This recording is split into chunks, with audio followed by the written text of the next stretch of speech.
All right, good evening, everyone. Let me just do my usual. My voice might sound a bit low. It's because it's been a pretty tiring day, and although I was trying to get some rest, I don't feel like I've actually gotten one lick of it. But yeah, welcome back to Wuchang. We're in a new game plus stream here. So if you're looking for spoilers, this is the place you're coming to. We're at the start of the game, so you might not see too much, but I will be explaining a lot of stuff that surprisingly makes a lot of difference. Like the context is so different when you're playing a second time what you know about the game. So you might be spoiled when I talk about stuff like that, so be warned. Yeah, at this point, we are at arguably the first boss of the game. Apart from Bai Crew, the boss you are meant to die to, uh, this particular boss is another one of those interesting lore tidbits that's waiting around. Although right now I'm actually kind of far from where we are, because I wanted to check the region to make sure we didn't miss anything. One of the things that I missed during my first playthrough was that apparently there's a path to an area called the Annulum available at the start of the game, and I missed it completely. Now, the merchant who told us about it said it's near Worship Rise's stage, which I assume is when you meet the dancer. However, I'm not entirely sure as to where this is, so we're gonna have to search for that. Which also means that we kind of have to deal with the boss over here before we can proceed. Let's enter the dream. Don't really need the healing, but you never know. It's NG+. The bosses might actually just trample me quite easily.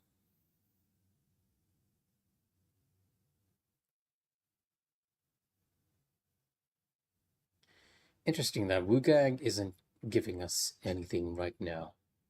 I'm also trying out a one-handed sword build, just for the sake of it.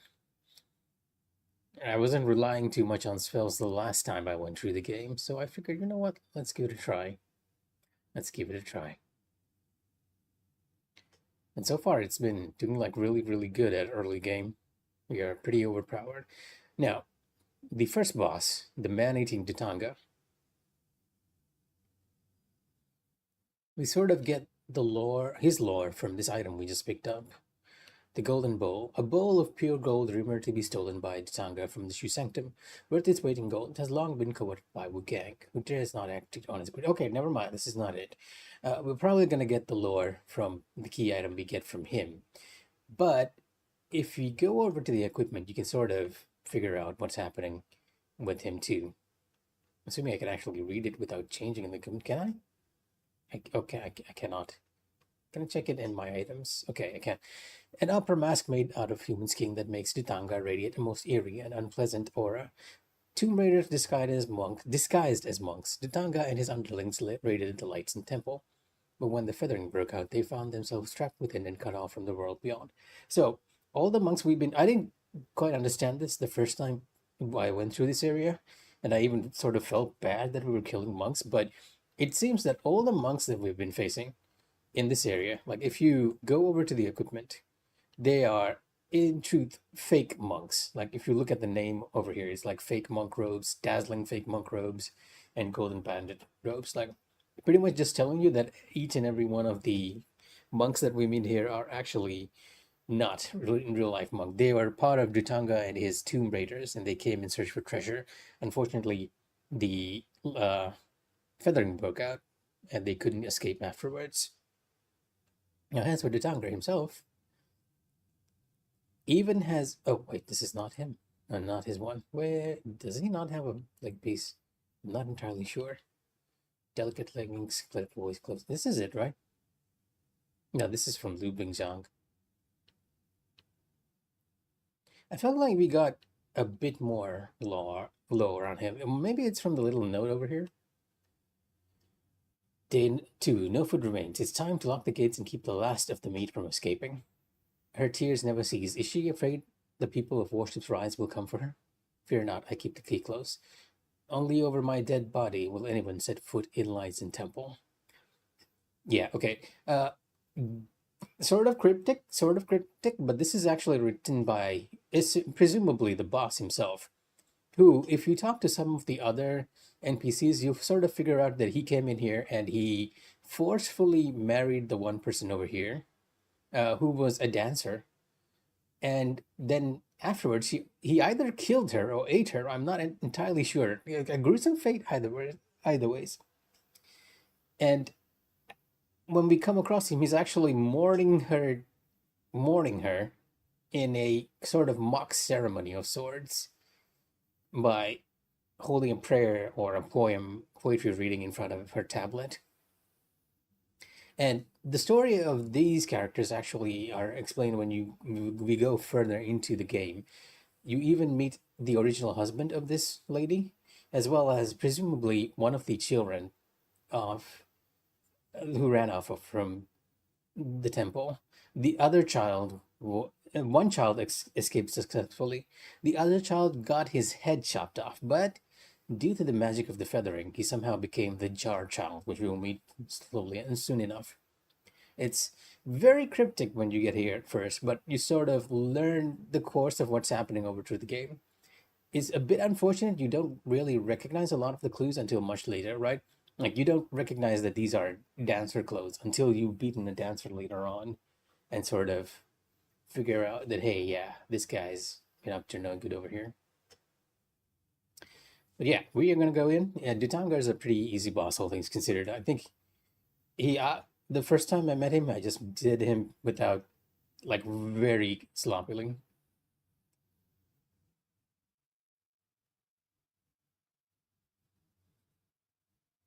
Fate a bad hand handed, a mere mortal eye.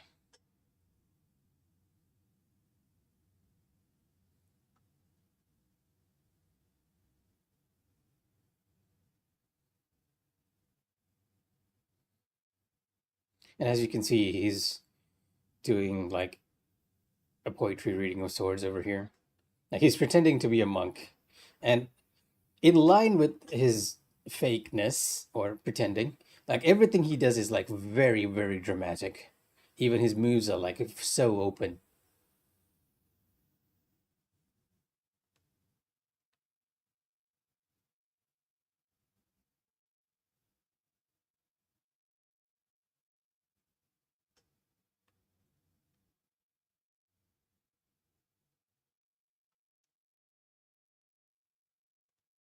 Nope. And that's on me for getting hit by the very obviously choreographed moves over here.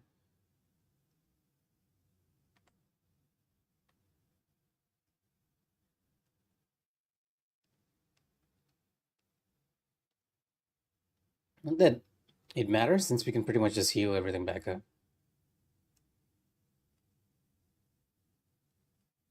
Yeah, like very dramatic in every way.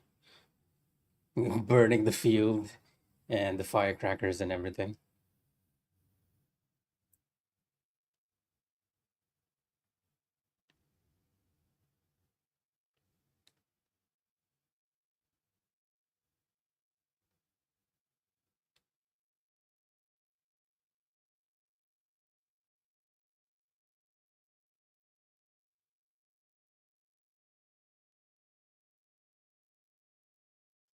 Like even in death, he's very, very dramatic.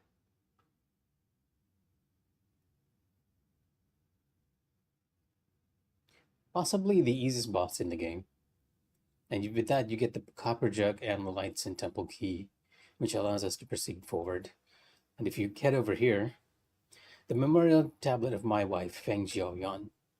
Except it's not his wife. It's that he actually stormed in and sort of took her as a bride forcefully. And he is pretending he's sad about it, but then you have this very ominous looking, uh, I don't even know what to call this, being cooked in the tree. And if you look down over here, you can sort of see a dancer's hat indicating that, hey, he might not have only killed her, he might have actually tried to eat her, which is equally creepy.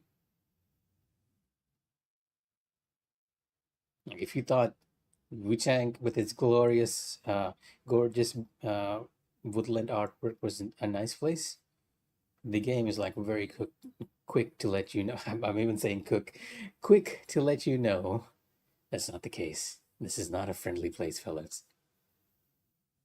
The people here are gonna suffer, and you are gonna suffer with them.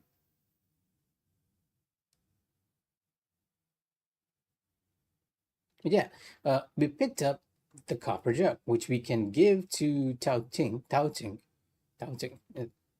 Gonna have to learn the pronunciation for this stuff.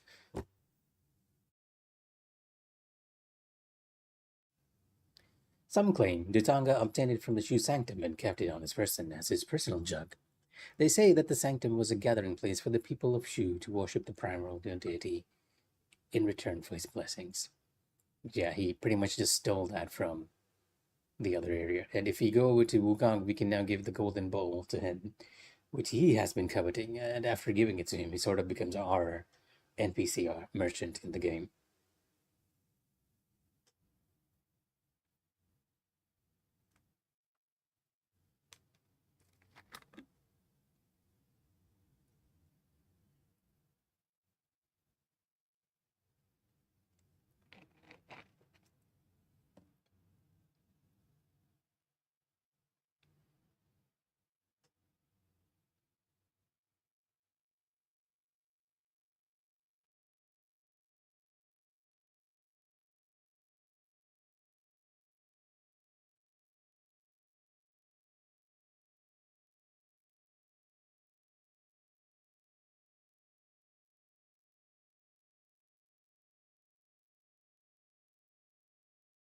All right, so you got it. Wugang. Well, is it Wugang?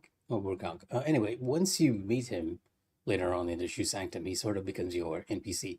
And this is one of those quality of life things that I love about this game.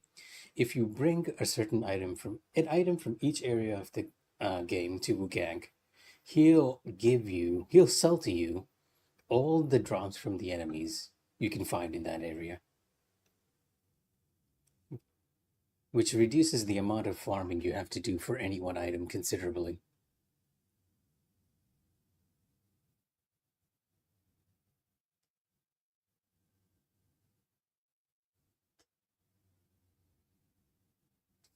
And if you look over there, you can see the bridge where Ho Yezawa was at, and find that we are now on the other side.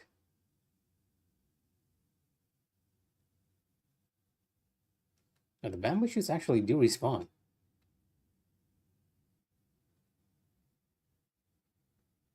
I thought they were like unique ones, but that was not the case. A little tricky item over here, just to tempt you so that you might fall into the water while crossing over.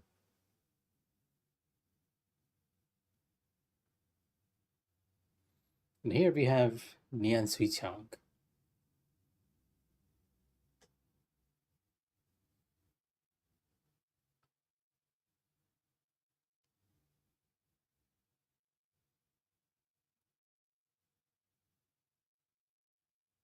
Austin Nian.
Sure, we can agree to help.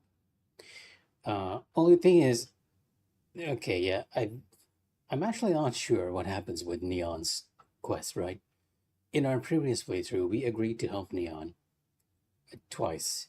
I think the first time is okay, but when you help him the second time, you actually end up transforming his brother into sort of a one of the undead or one of the feathering people around, and he is forced to kill his brother. At which point he becomes hostile to us because he rightfully blames us for leading him down that path. So what I'm going to do this run is agree to help him this first time, but then not give him the medicine the second time.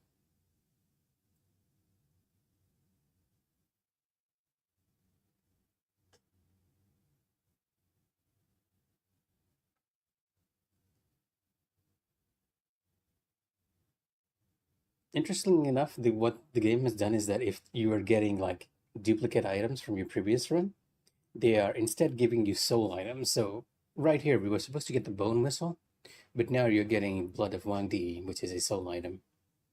You get much, much later.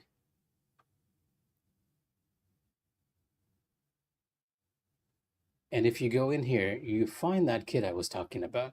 The the people at the temple had two kids, right? One of them managed to get away, and the other one's head was cut off. When I met the kid the first time, I thought this was the one who actually got away, but that's not the case.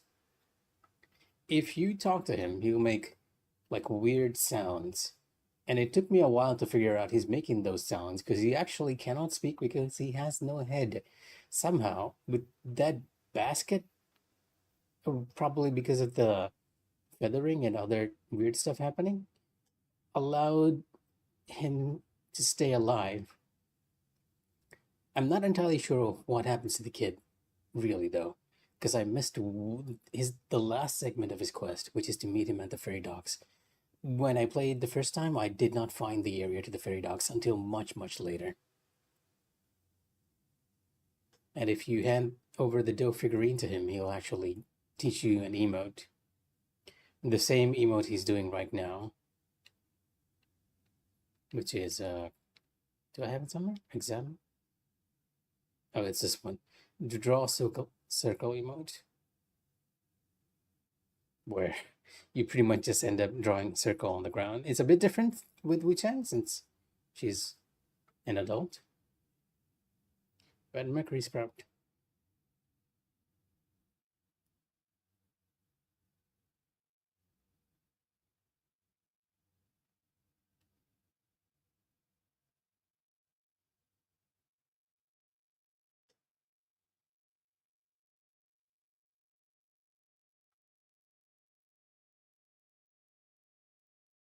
Yeah, just using all our magic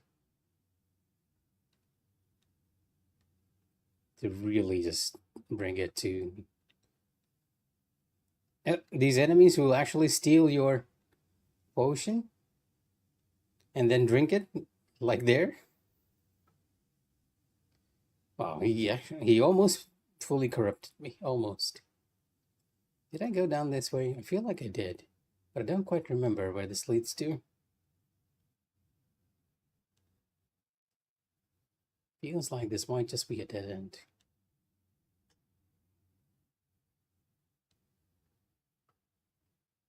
Oh wait, no, this is the path to Doom Willow Beach.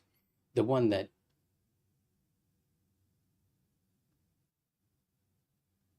Neon was talking about. Or Master Neon.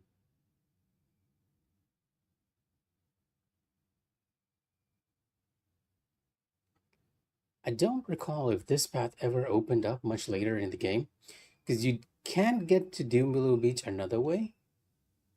But as you can see, if you try to go this way, this path is blocked by flames and you will die. Even though it kind of looks like you can sort of crawl through over here, don't do it. I did it the first time and you just die. There is an invisible death wall over there that will kill you.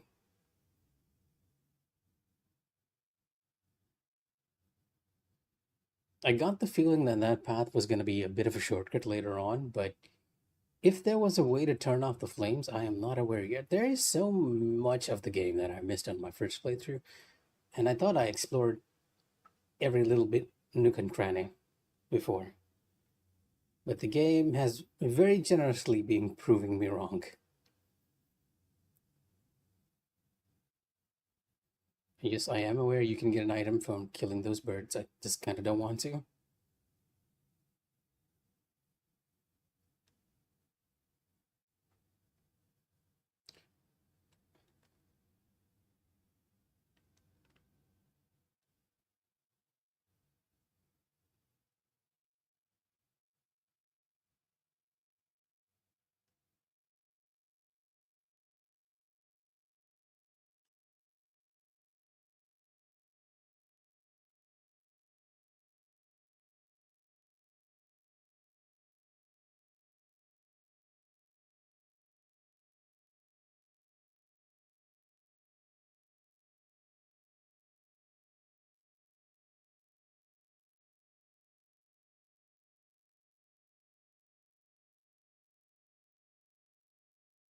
Another important NPC over here. Uh, you just don't realize how important he is until much, much later. You might be slightly spoiled if you watch the trailers for the game, because one of the trailers is a low video and it pretty much just outright shows who this character is. I did not know who he was, and I'm going to spoil it for you all. This character is, according to the lore of Wuchang, right? Previously, they were an ancient avian race in this world that came down and helped just, just cultivate the land, right? But in doing so, they started getting corrupted slowly, right? And the leader of the avians at the time sort of got a vision that, hey, yeah, if you guys let go of your magical powers and become human, you will no longer become corrupted. But the faction of avians split into two at that point. Uh, One led by a Baelink and the other led by Duriel. Duriel being the good avians and Baelink being sort of the people who did not want to let go of their magical powers. They sort of duked it out, and an ancient relic was shattered into pieces. We have four of those pieces right here. Four because uh, we're on NG Plus, right? You get this at the start of the game, and then over the course of the game, you get the other pieces. This relic is actually what's allowing us to sort of reverse time each time we die as well. Anyways, uh, the leader of those good avians is right here. This is Duriel, the leader of the good avian people. And he's been sort of uh, guarding the secrets of his. You know what? I'm not exactly sure what Duriel is up to. He's been sort of guiding us along the way. If you meet him in the final area, he all but admits that he was the king. And he is very clearly against any forces that are trying to use the power of immortality or the power of the relic to become to ascend, right? More or less.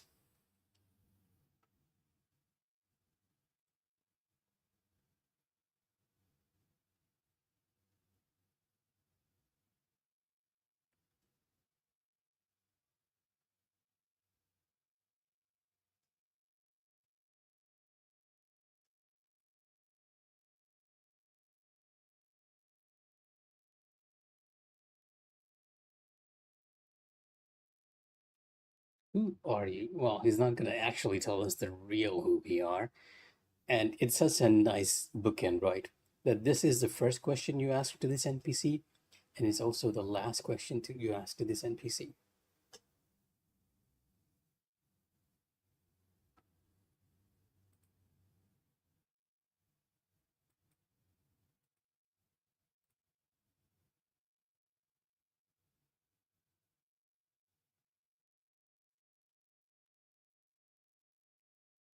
Lies. He's one of the most important NPCs here.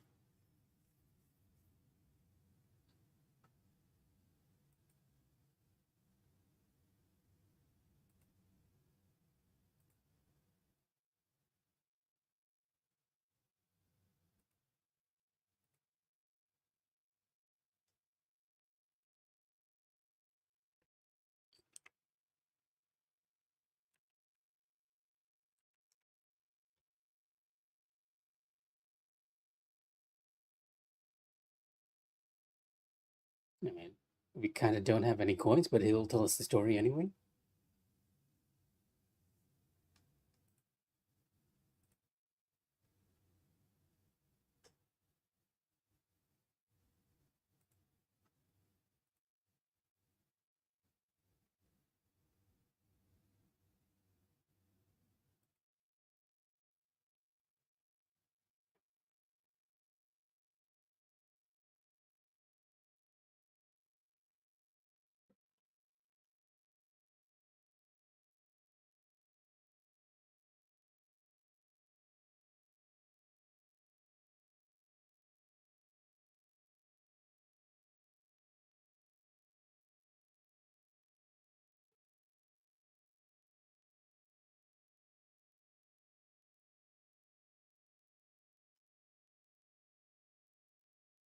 And he falls asleep. At this point, you're like very sort of deceived by this character. What's interesting is that once you first reach this cave, he'll be actually talking about uh, causality and fate, which is a huge theme in the game because we're essentially going against causality and fate at the moment by trying to bring back our dead sister, right? And I believe acceptance is actually the gonna be the true ending for the game, or the best ending for the game, whatever is there. And over here we have a panda who is our merchant, and surprisingly, he kind of has the same items as before, which is a bit disappointing. But the one item I wanted is available right at the beginning, which is this. This feather is something you need to plus 10 your weapons.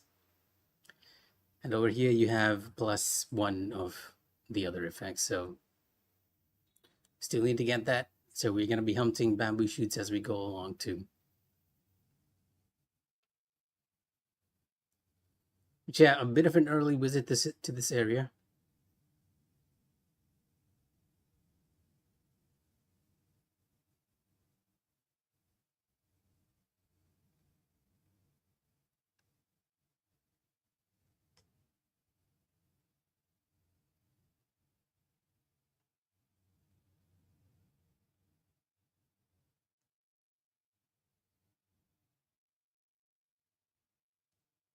Yeah, all that he said is like very thematically appropriate to the game.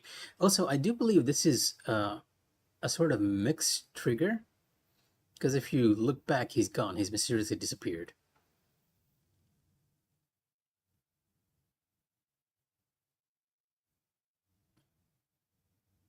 Either it's a mistrigger because I feel like he was saying the same thing as when we came up the road, right? But when you go back, he's disappeared. So who knows? Who knows? If I remember correctly, there's a bit of a shortcut to this area too that we'll have to unlock later on.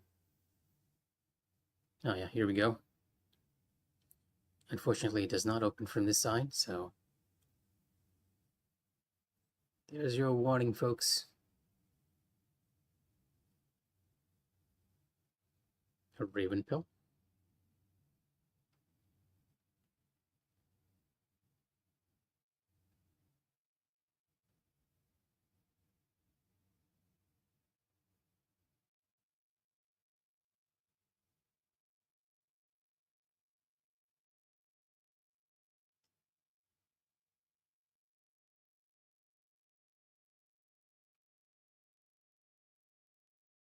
It's kind of interesting, right? You hear the little thump noises in the background.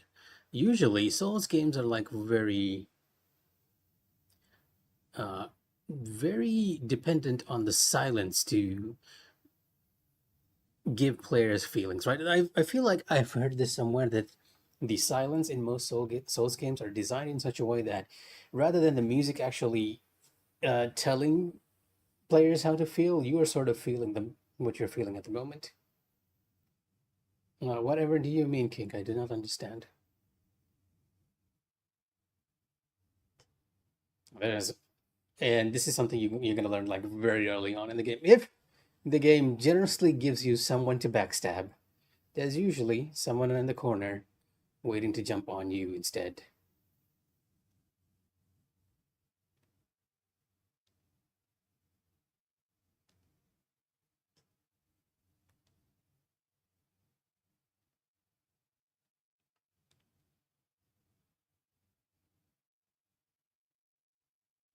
What? No.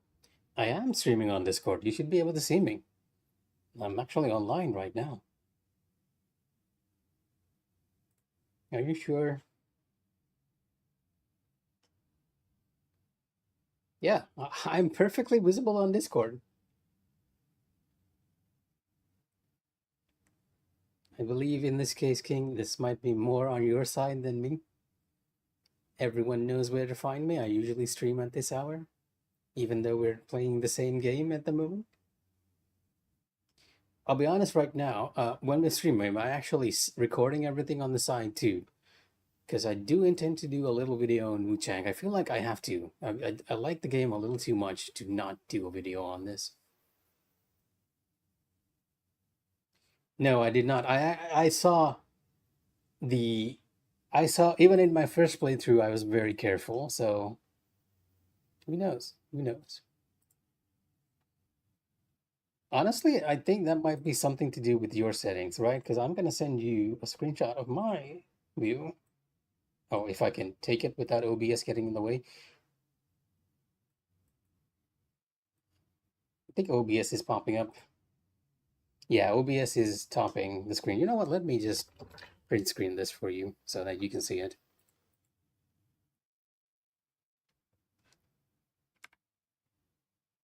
I must defend myself of this accusation.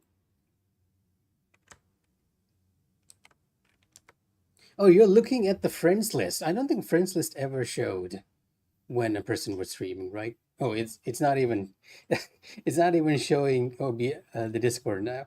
But if you go into one of our Discords, like the Final 14 ones and everything, you see it.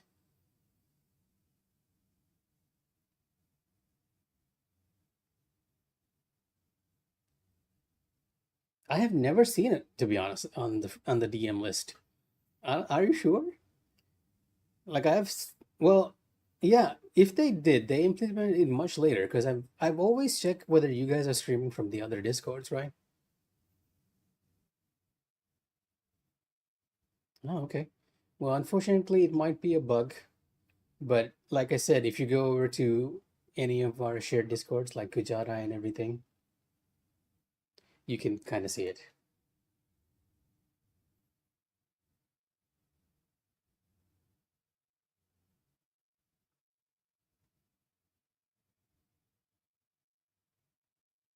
Oh yeah, I forgot. There's a guy who's gonna approach us here. And no, I did not actually get backstabbed last time. That was not this area. You are completely misremembering.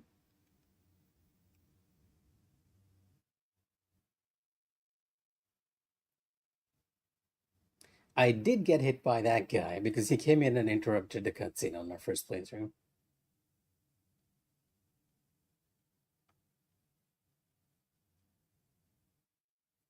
They're all monsters.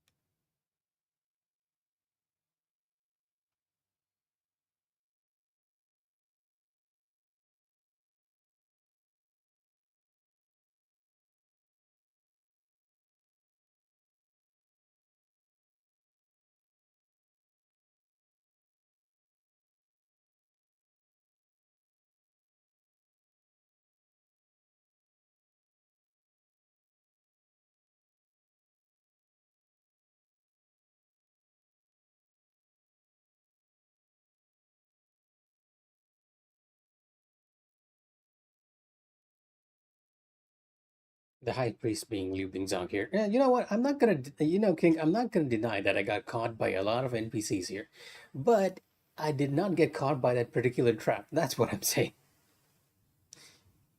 Like in my first playthrough of any Souls game, you've seen it, right? I play like very, very cautiously, always wondering whether there's a trap. Like these guys, yeah, they might have caught me, which is kind of embarrassing to admit now, considering they almost do nothing.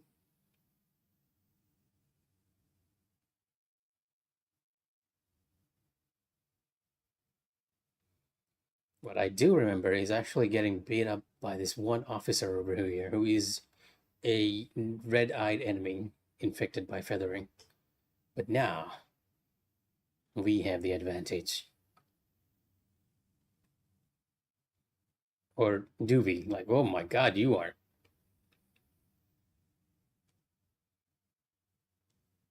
resistant.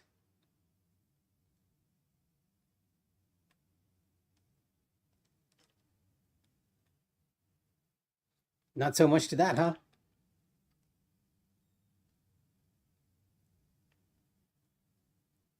Oh, wow, I might actually die. You are strong, sir. Well done. Unfortunately, I have too much healing for you. What the? You hit me with the front end of your club. That's kind of unfair, you know? Yeah, and that reach. I wasn't even expecting him to reach there.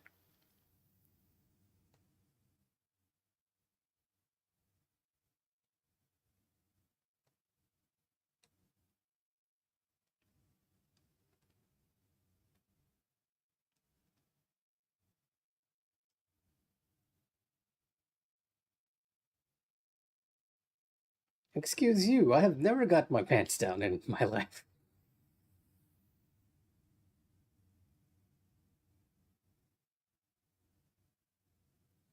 And this sort of gives us access to the shoe sanctum over here. I never realized how close the shoe sanctum was before. Did I go up here before? Have to, right?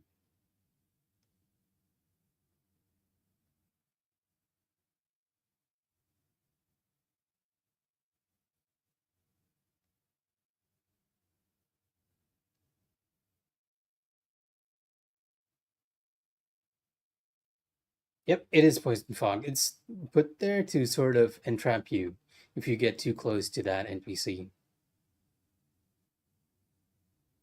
And yeah, this is giving you an alternate path up here, which you could take by going down as well, to be honest.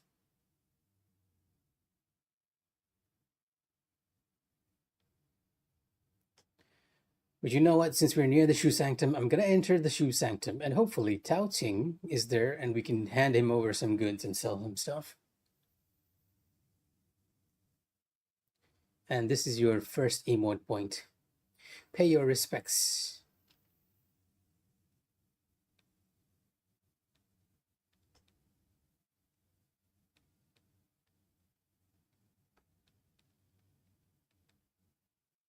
It's always the worship emote, right? I always feel like that's the one. Which sort of, which would make a lot more sense if you actually had like an incense stick or something.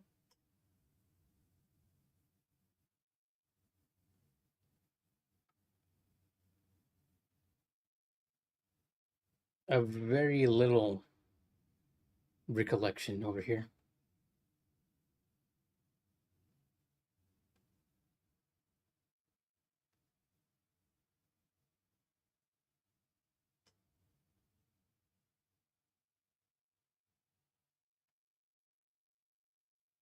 Yep, shoe sanctum.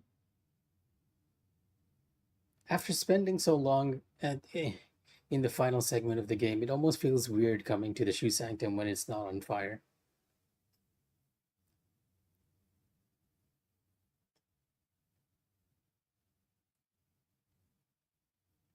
And here we have one GN who's also sort of going mad.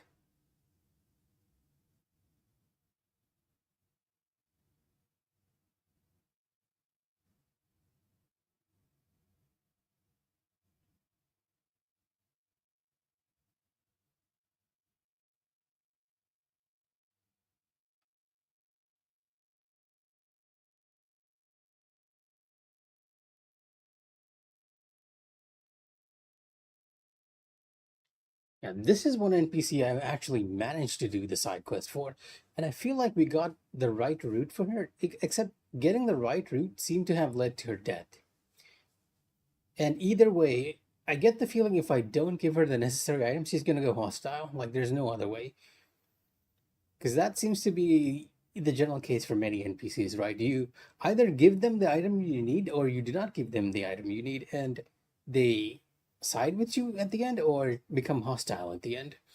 Huan Jie over here, what has happened to her is that there is a secret path underground that leads to a certain area, and she took her fellow disciples down there to get rid of a monster. Only thing is that monster was so strong it actually killed each and every one, and she manages to escape and is sort of caught up in the grief of it all. And she, I think the boss up here, Liu Bingze, Liu Bingjian, Liu Bingchang, or what was his name? Can you tell me again? Lu Hong Liu. Oh no, not Lu Hong Liu.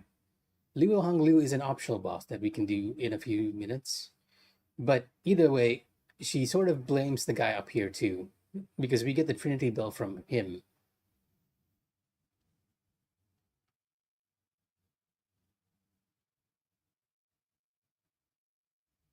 Alistair, you're selling me this? Oh wait, I already have this. Oh, and you have the +1 versions of all the pendants.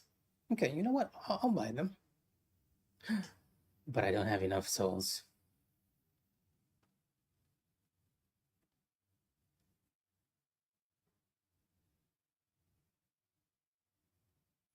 Yeah, and this is sort of explaining why he's buying this stuff for Red Mercury. Let's just sell this all. We can probably have enough to get a level even from all this stuff. But right now, we are selling them to have enough to buy all the +1 pendants.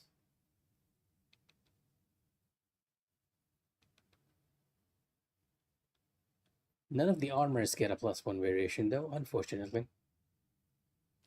And what I'm going to do here is I'll be using the lifesteal pendant off the bat because it helps with exploration a lot, right? You recover health upon defeating enemies. Increases stamina recovery speed. We won't get this one for a while. Your weapon's feathering damage. Am I even doing any feathering damage here? Equipment. I have spell power. This is a feathering weapon. You know what? Let me try feathering. Kylian pendant. How does it look? It doesn't say anything. I sort of wish the pendant's effects were visible in your menu, right? Let you know how it's working. Increases the potency of your weapon's physical attacks, and let's try something else. So your weapons. Oh, of course, we are in a sort of semi-hybrid weapon build over here, magic build. So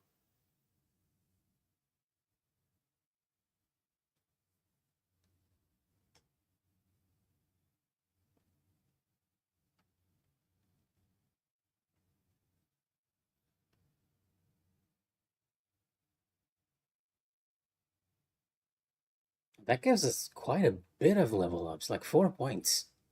A bit extensive at this point in the game.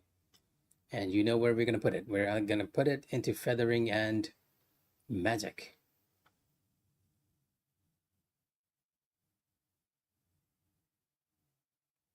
Actually, one thing I want to check is, do I have the additional skills from Zephyr? Because I don't feel like I do.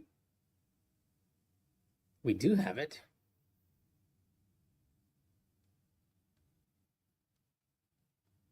Okay, never mind.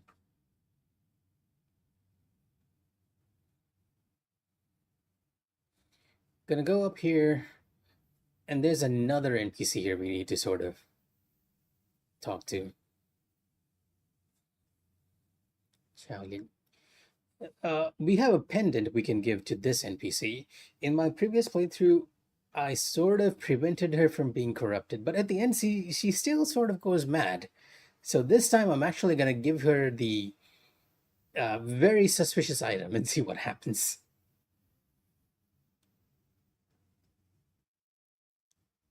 Xiao Ying.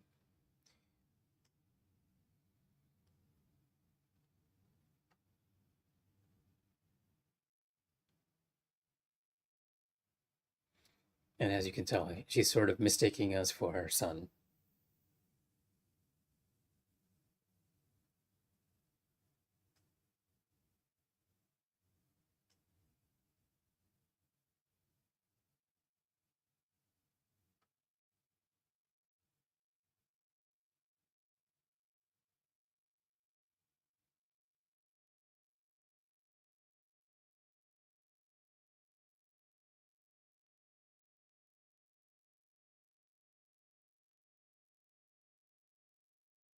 Oh, this explains what happened to Chow.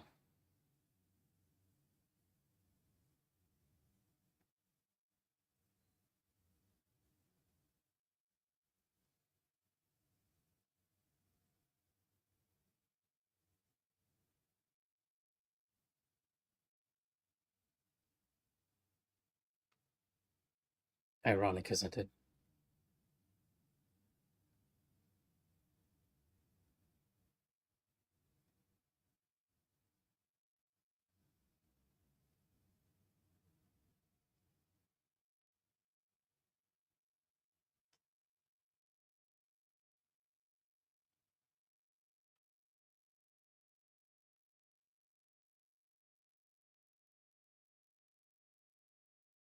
Yeah, this is what she wants.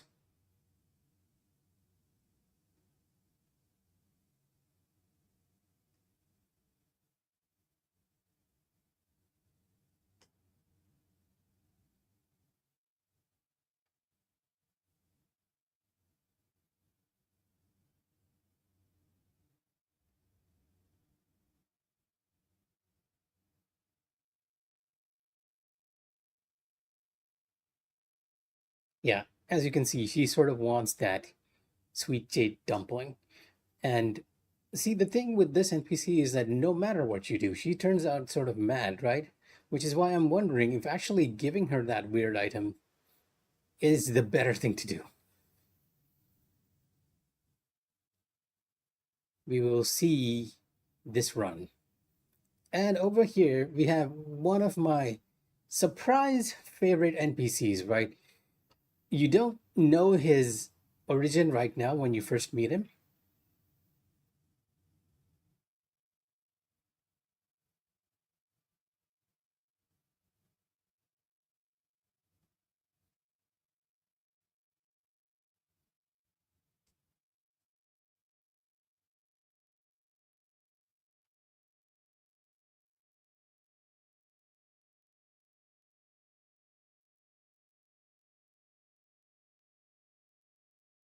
Not much.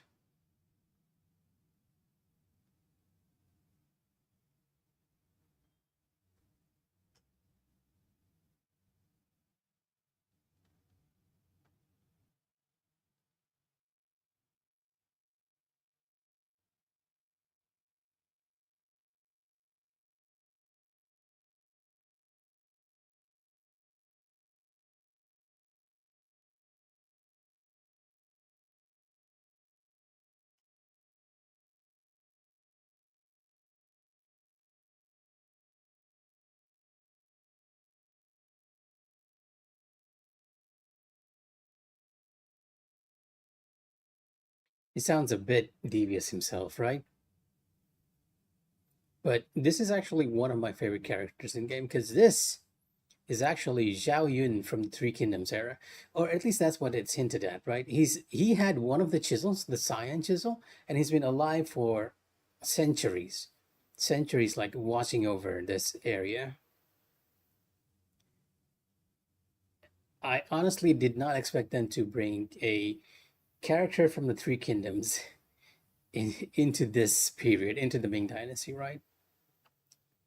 And I have a very favorable view of Zhao Yun, mainly because I've played a lot of Dynasty Warriors. I must admit I'm colored by that uh, view of him. Like it depicts him as like very heroic, right?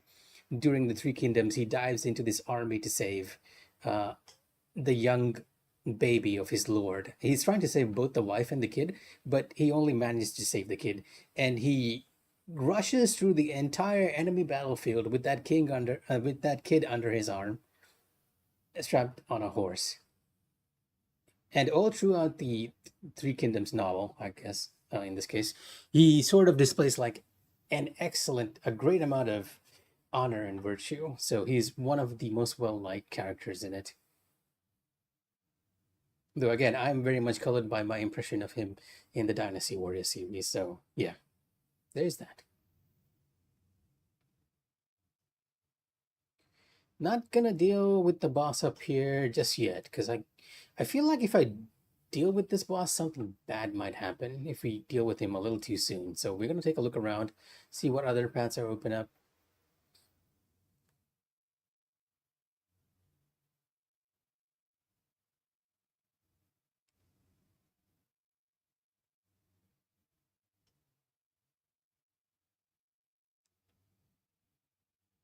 Shortcut for later.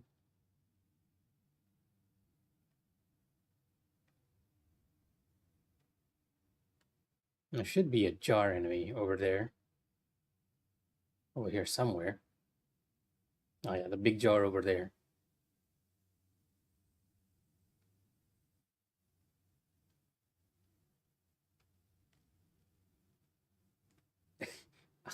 I completely mistimed that.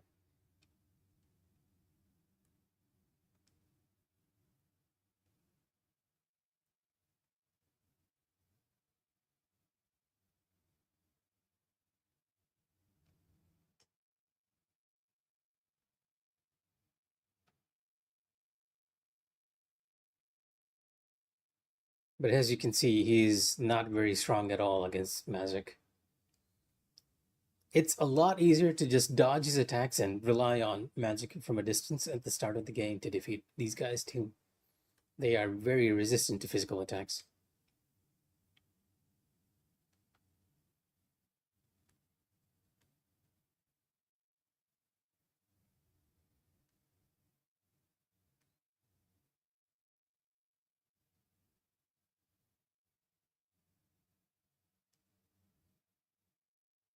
Steal everything off the tables, Wuchang. Wuchang. I think there's a trap here too, right? Not maybe not here. Yeah, not here. There's a very obvious trap here somewhere, where if you're looking, you see sort of a crap little area. Yeah, it's here. I see that item over there, but then you look at the door, it's cracked. This guy just comes rushing in.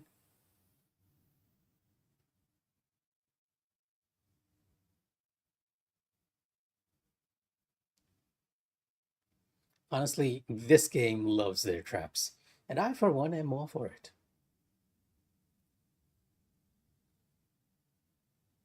But yeah, more or less giving us an alternate path to the Shoe Sanctum over here, and a couple of NPCs we can talk to.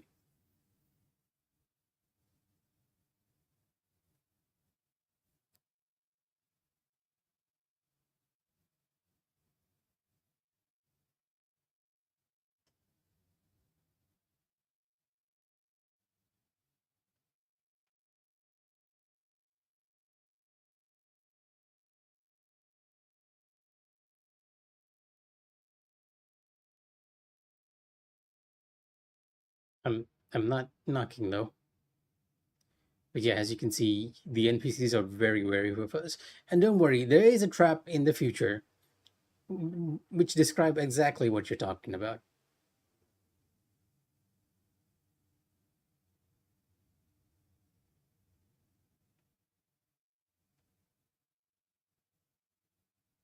Now I need to get in some spells that don't move me too much.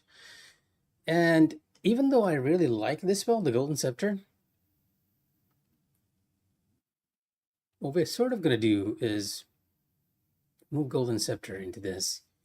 And how about I use the fire spell? See, one of the weakest aspects of the one-handed sword, well, illustrate this in a second if I can find the spell I'm looking for. Where are you? Oh, here you are.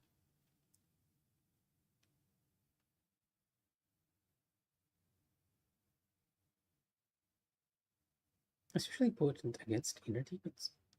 Shall you? Okay.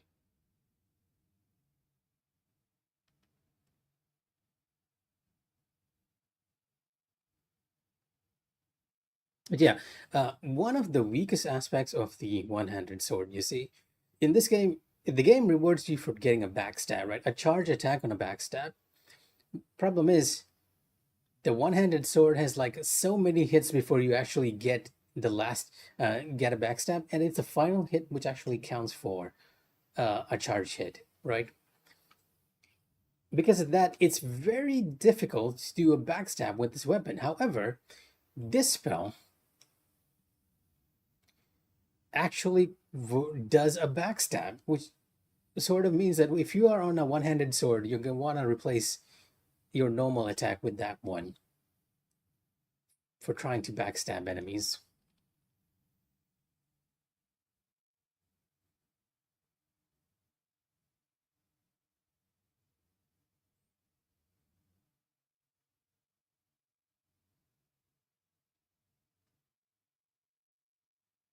I feel like I hear something.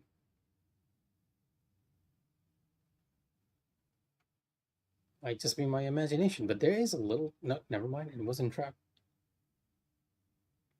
But yeah, once you get to this area called Cloudspire, there are definitely traps that are meant to push you down into your death. How do I know? It has happened to me.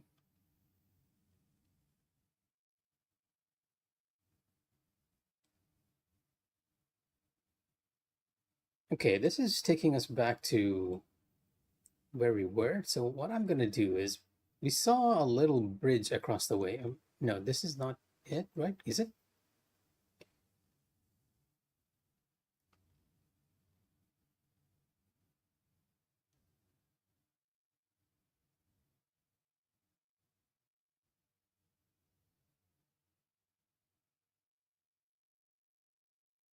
Very easy to get lost over in this area. Oh yeah, okay, never mind. I can't actually go this way because the path is blocked because we haven't opened up any of the shortcuts. Never mind. We need to go back to where we came from. Would be nice if we had a bit of a spell that increases Wuchang's movement speed just for traversing the whole thing.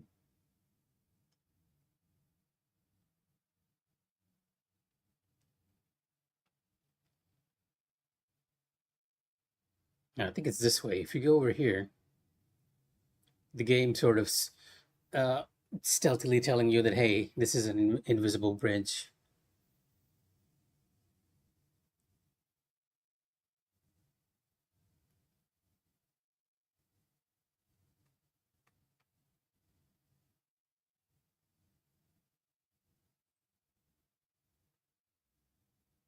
Um, Bit of an overkill, I guess, but it worked. This is a trap too. Something's gonna come bursting out. Or not. I felt like something did. Oh, there we go.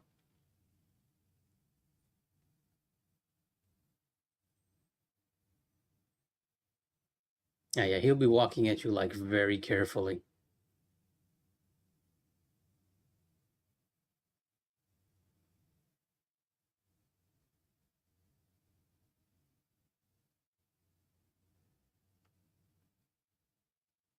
And this guy's put there just to try and make you fall. The game knows how you're thinking, King. Don't worry about it.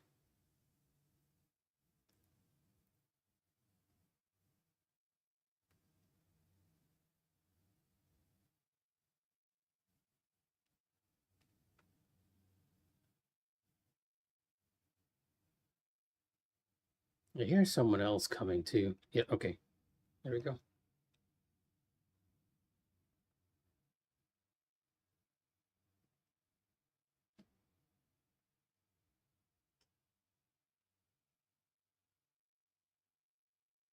Up here is one of those enemies that I needed to learn, but I never learned, so get ready to die, I suppose.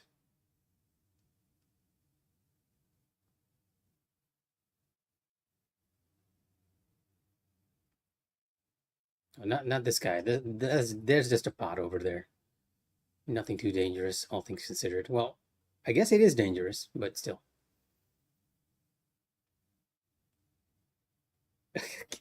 Yeah, it's dangerous if you actually destroy the fire pot and kill yourself. Not what I was intending to use.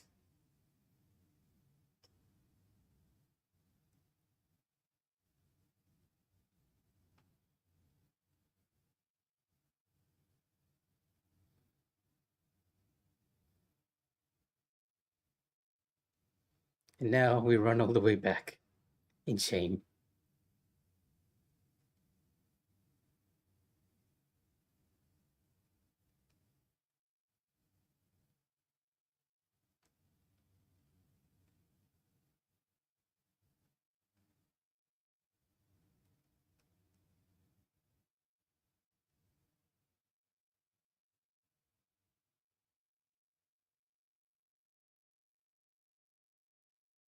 Oh no, I was intending to smash the pots. I was just intending to do it from a distance.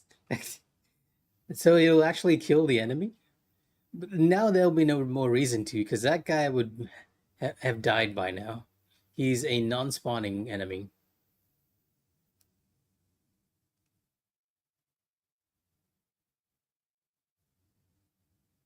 Did I go over here? I feel like I did. Oh yeah, this is where this guy comes out. Oh what? What? Okay, that was just nonsense. You didn't even hit me.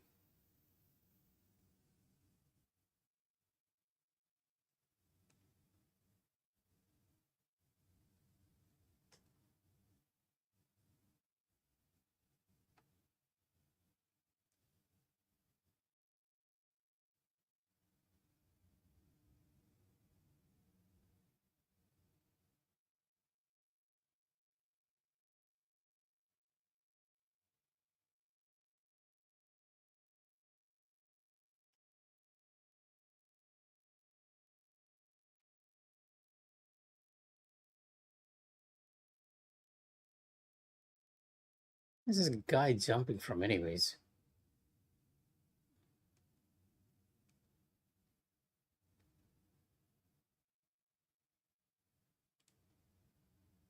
He's on the little rafter, but he's out of sight, which is a bit rare for the game, right? Usually, if you're very careful, the game kind of lets you know that there's an ambush on the way.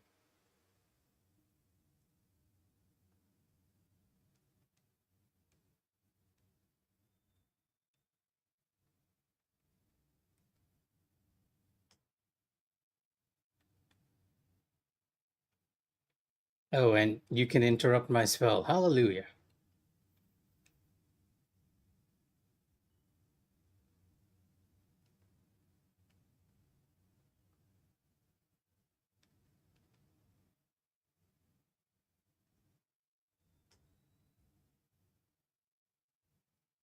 I went up, right? Yeah. Because I do believe you can reach the stage by going up. But yeah, this time there'll be no need to smash the pot because the jar enemy will be dead. And you can pick up your souls safely. Just gotta make sure there's no other enemy around here to kill you. Although I do believe one enemy actually appears over here when you start smashing stuff. He might be below.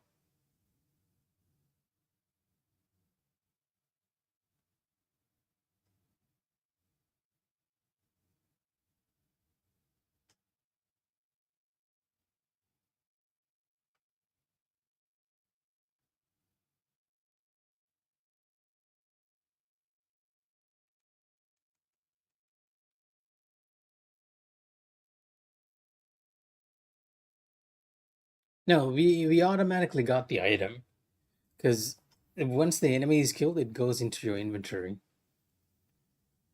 Oh, the door doesn't open from this side. Oh, okay. I need to go the long way around apparently. Oh, you. Oh, you. I forgot you throw that.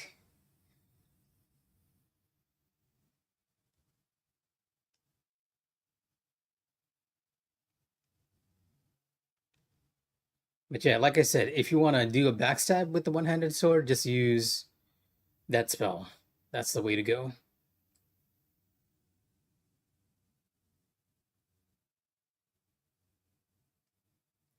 I was gunning for this path because I remember that door being there and allowing you to get further, but I guess we sort of need to unlock those paths again.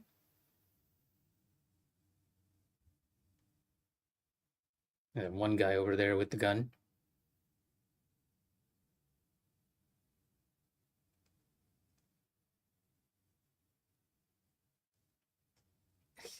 I like how the axe guy didn't even react to me. I was waiting for him to come.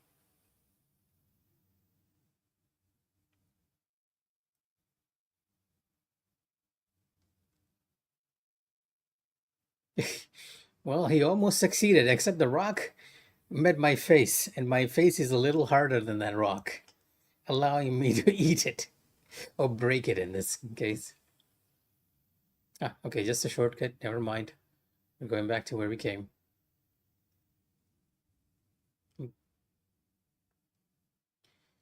Rock, meat, face.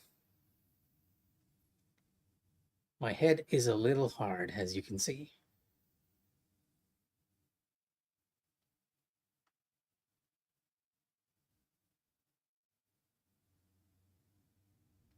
But yeah, that ought to be almost everything from this area. We can go a little further down here.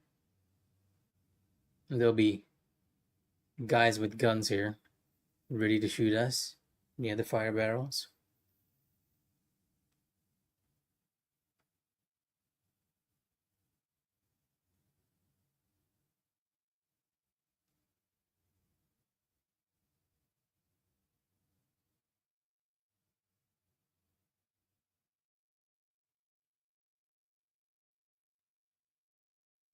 Yeah, my entire sense of direction is messed up.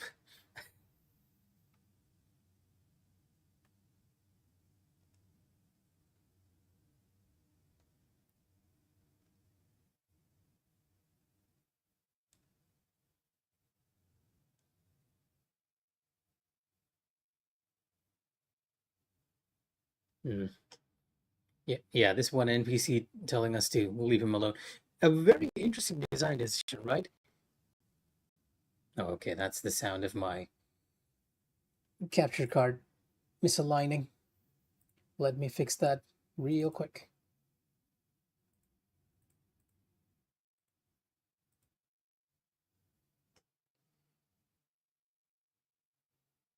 Okay, there you go. But yeah, usually in Souls games, enemies don't talk, but this one actually does. And you have the option to kill him if you are so inclined.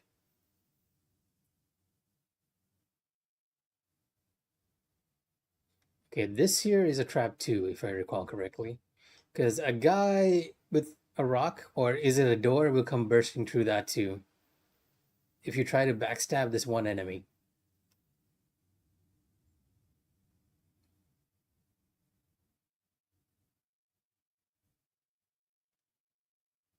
Oh, he actually got me too. Wow, okay.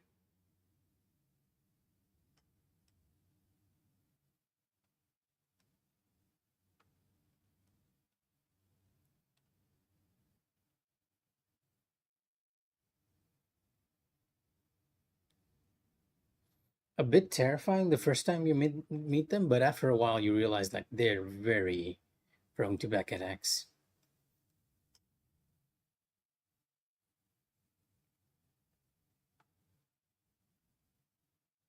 And it's sort of less terrifying now in NG Plus because we have the HP to actually eat their attacks a bit. If you go over here, I think this is where you sort of get the full story of what happened at Lights and Temple at the Bamboo Courtyard.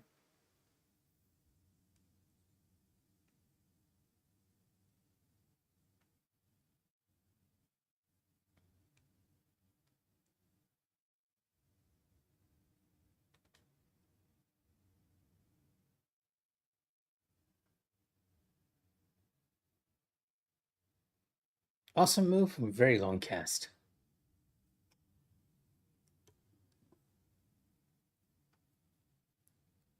Lady, I'm not the same person.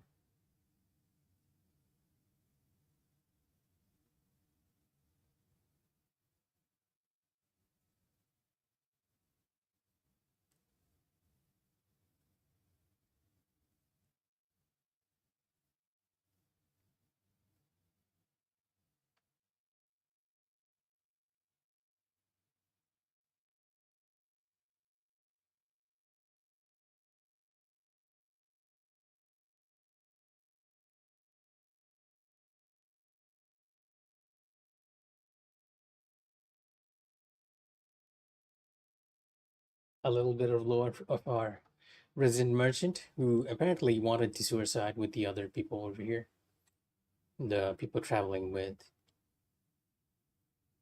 the theater group.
Yeah, another NPC we can help, and we sort of need to accept her quest to get the courtyard key, unlock another path.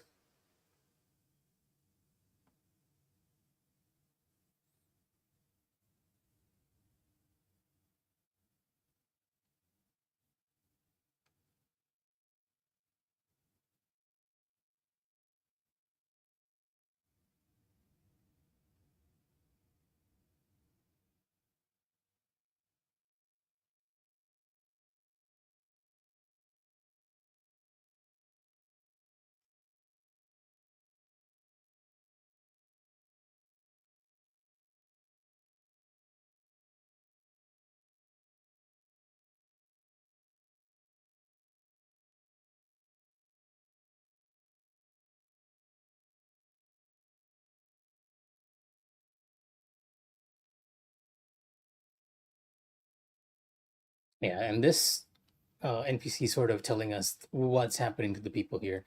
Because of the lack of food, they've actually been cannibalizing each other. And because they cannibalized the people with the feathering, they've been turned into monsters in a sense.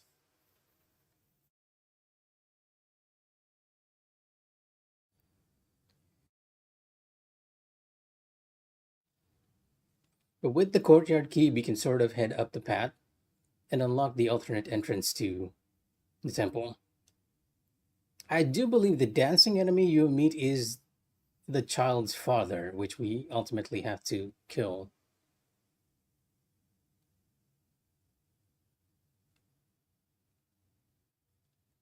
And this path is just a shortcut to Reverend Temple.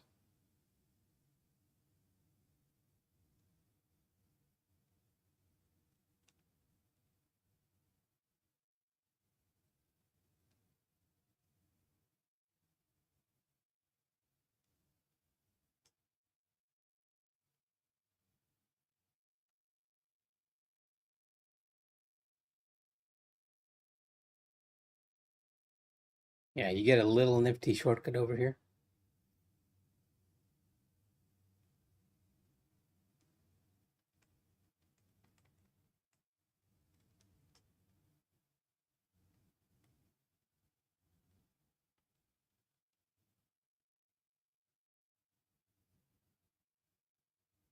And since we're here, we might as well get in some points. That one extra point of level up.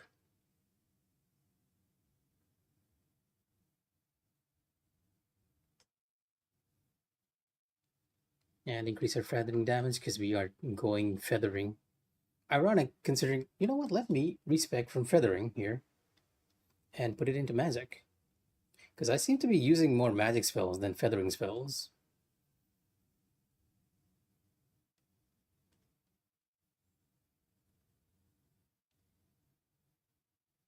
Take a look. Oh, my magic is 78. That is a lot of magic. Yeah, all of this is magic, not feathering.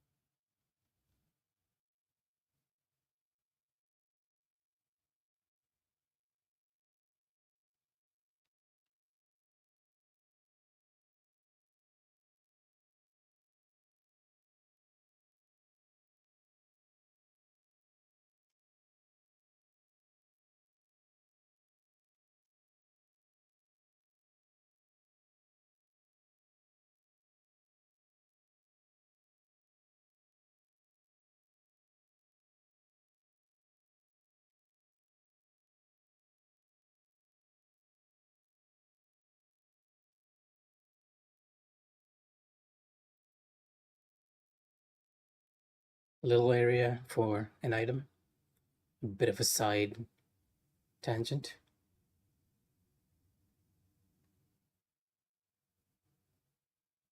If you go to the left, there should be another large enemy who's sort of grieving for some reason.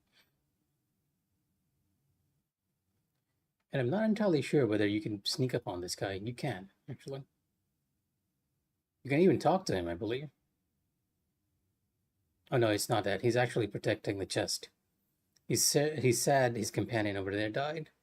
But if you pick up the item, he gets hostile. That's usually how it works, right? Or never mind, he gets hostile already.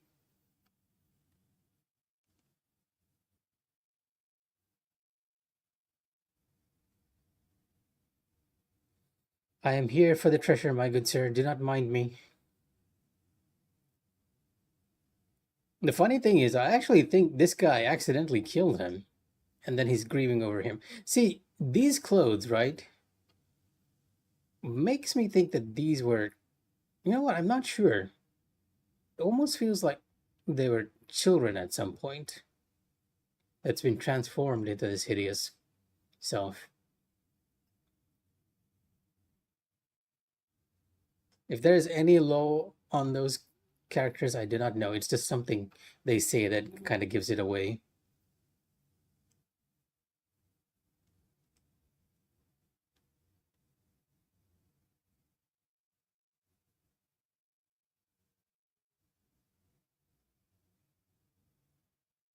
Warships rise.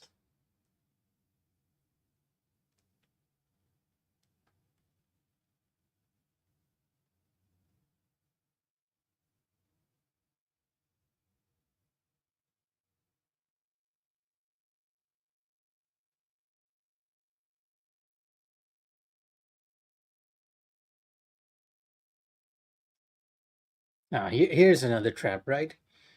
Prime backstab opportunity right here. But if you carefully go over here, you see a guy with a musket ready to shoot you, and he shot me. But yes, a bit of a trap. He shot me again. Oh, wow, okay.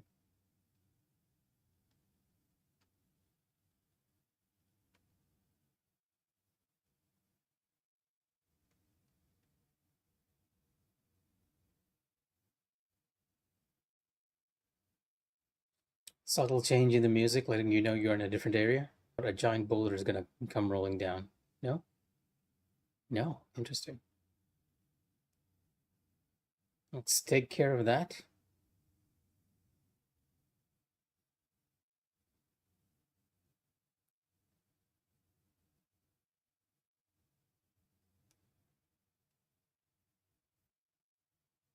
Now, next time that there's one of those large enemies over there, just listen to their dialogue next time we defeat one of them. It feels very uh, infantile, almost childish.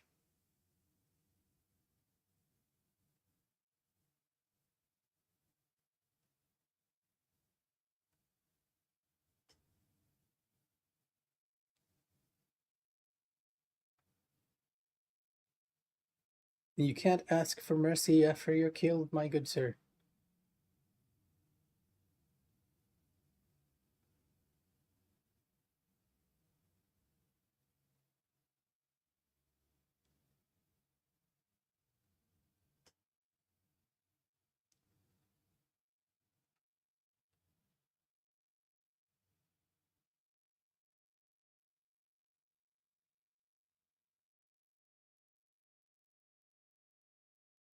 I gotta admit, that spell is awesome. It just feels so good to use. The only downside again is just the very long cast time.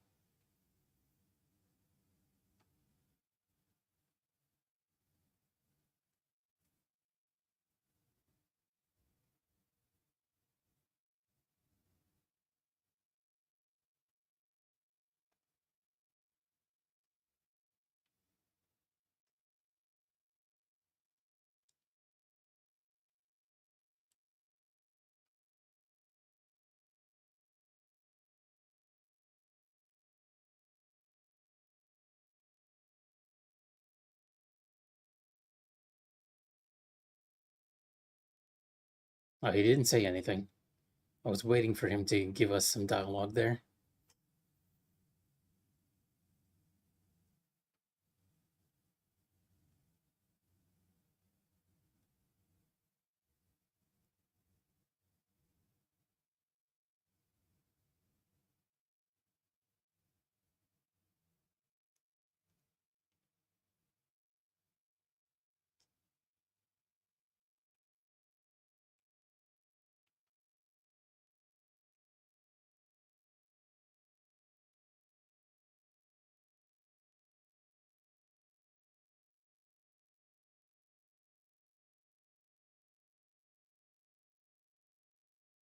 Kind of remember one of the tiles here being sort of faulty and allowing you to drop in.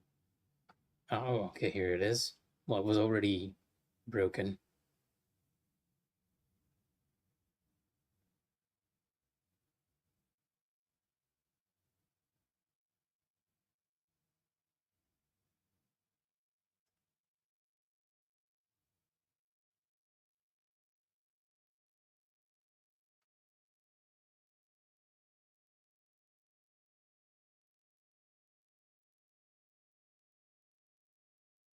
Oh, there were two of you. Okay. I didn't even see that other guy approach.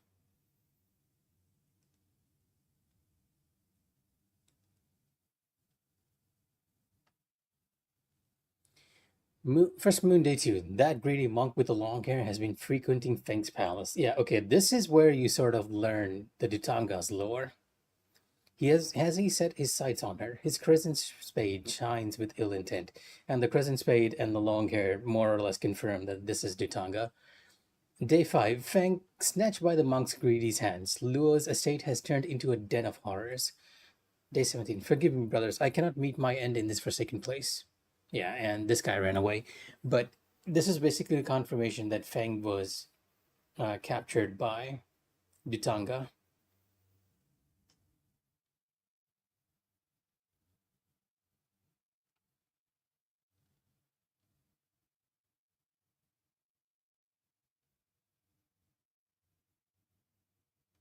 I don't believe there's anything else here. It's a little alcove to make sure you get that little snippet of lore. But if you head down, now that we've cleared the court, at least, if you head down, you'll see sort of another area over there which you can't access. And I do believe there's an enemy down here. Two of them waiting for us. One is patrolling the area, the other is going to jump out at us.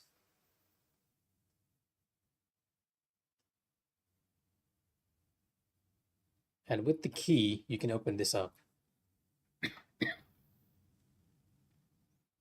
This is more or less where we complete the quest for that one lady who asked us to look for her brother and father. Or was it mother and father?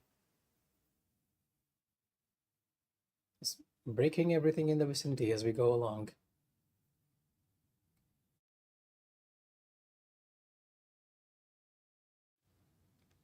I sort of wonder if you're meant to find another NPC over here just because of this little candle.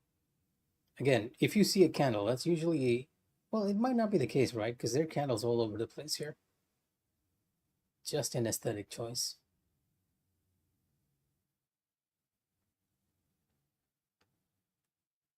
But yeah, more or less confirming that everyone in this building is dead. Why, I'm not entirely sure. Because these guys look like the infected, right? But then there's this grave robber over here who's dead. in what looks like a bit of a struggle.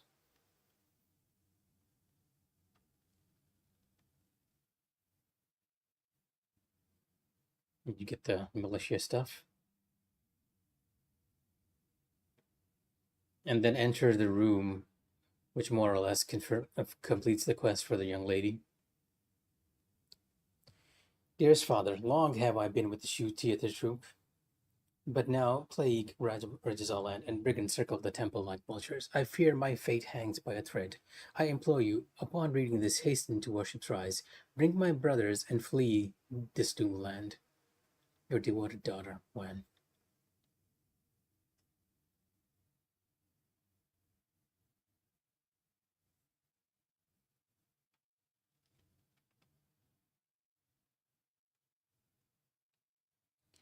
My sons love dough figurines. Should you find one of Yang Zhengbao and Mikh'a, please bring them, and I will be forever grateful. Should I escape my current plight, I will bow before you to express my gratitude. A damaged letter with partially legible contents. A child in the bamboo courtyard still awaits a response. So this is also sort of confirming, like bringing the story of this area to a full close, right? We found we found the daughter of the two theater troupe people in that little courtyard area, the bamboo courtyard, and she was the one who tasked us with finding the whereabouts of her father and mother and her brothers, right? Insofar as I can tell, insofar as I can tell, right? Uh, the mother Feng is killed by Dutanga. He takes a fancy for her and ends up killing her in the process. The father will meet in the future, and unfortunately, he's sort of gone mad, and will be forced to put him down.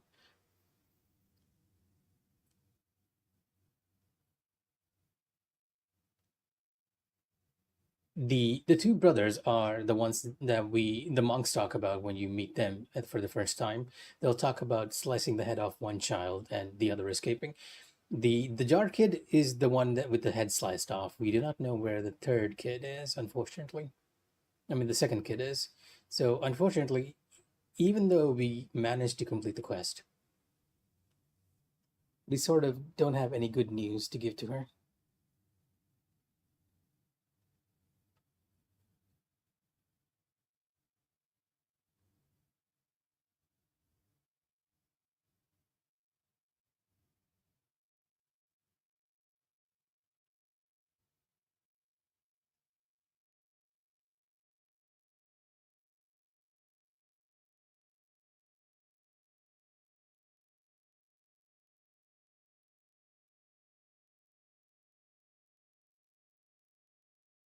Interesting.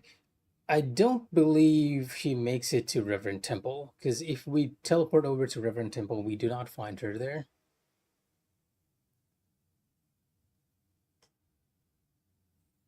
which is a bit unfortunate because we also found the Jar Kid, who is presumably one of the brothers. In some aspects, I sort of feel like I'm mixing up two incidents here, right? Like, are the two brothers like entirely different people or from a different family, or am I mixing that up? Sort of feel like I am.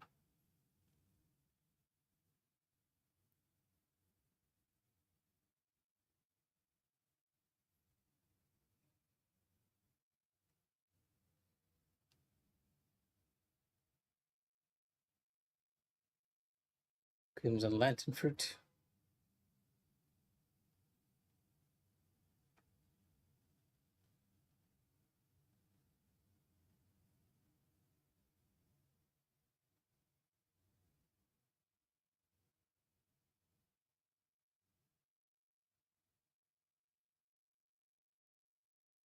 There's an item we missed over here previously. Just a healing item. And yeah, that dancer over there, these this armor set is worn by.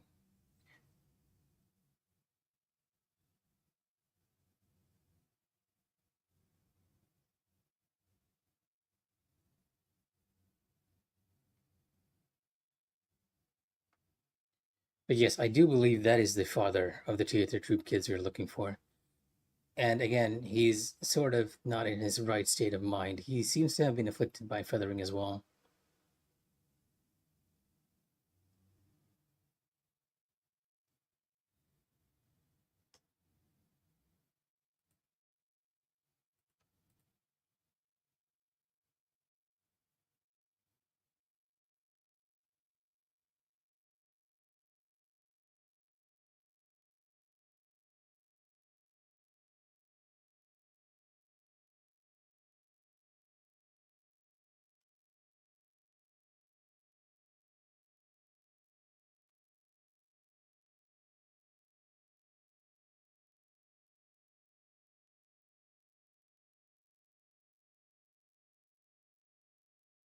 I never took a proper look at this bird creature over here, right? If you read the description for this one, and it's an interesting one, a golden feather left behind from Goldwing, following the primordial deity's fall, and the essence of an avian scattered and transferred into Goldwing. Goldwing roamed the skies, letting out mournful wails. The people of the land took this as proof that the primordial deity still graced the lands.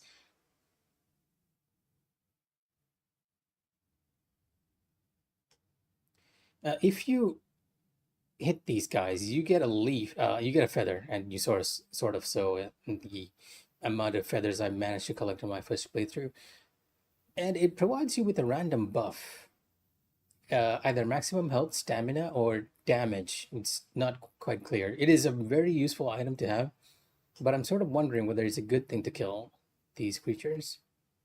There's nothing indicating that it's wrong to do so, other than the fact that it's uh, split off from the great primordial deity, whoever or whatever that was.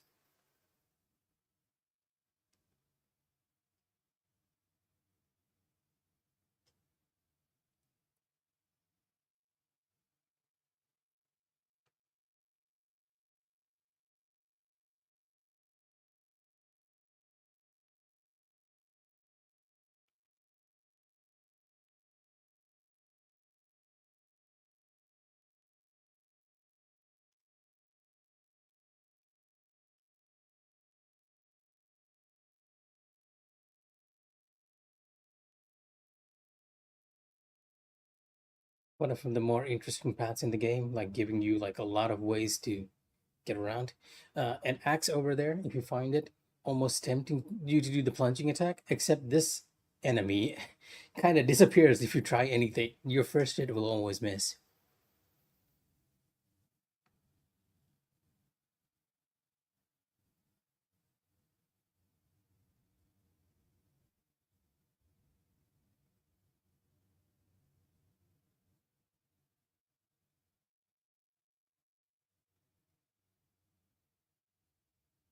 Ironically, the game also kind of giving you the plunging force benediction, almost indicating that, hey, yeah, you could get a plunge attack on this guy, except he's very aware of you and will just uh, mist form his way out of the attack.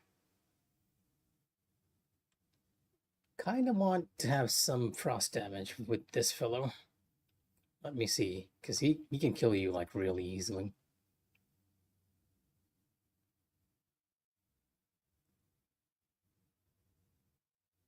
He is a one-time boss though.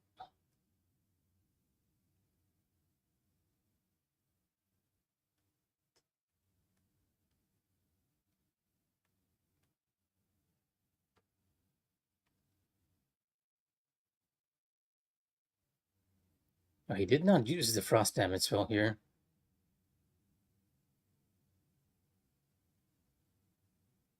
Oh, I got stabbed.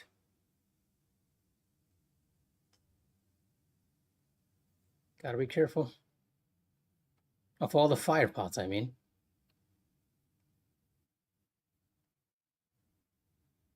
It's gonna destroy all of these. That's gonna miss.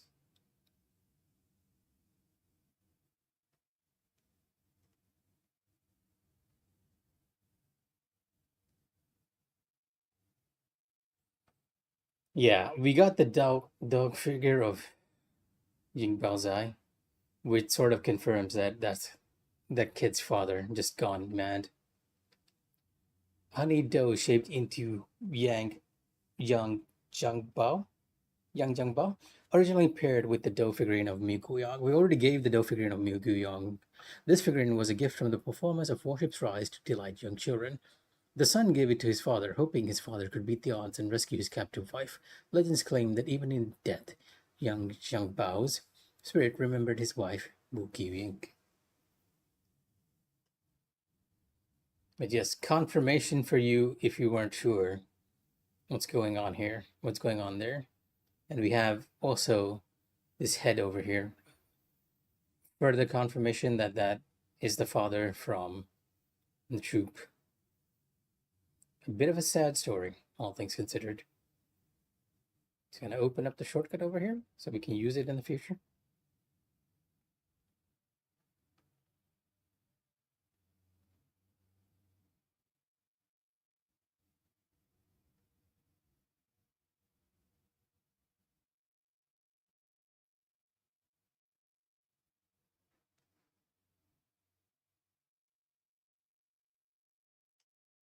Oh, did I go down this path? I feel like I didn't.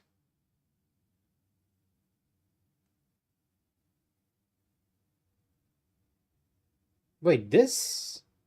Oh, okay. I must have missed this because I was fighting this enemy over here.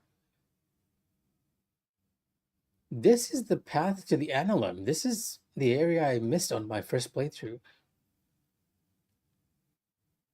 I recognize it even though it's daytime.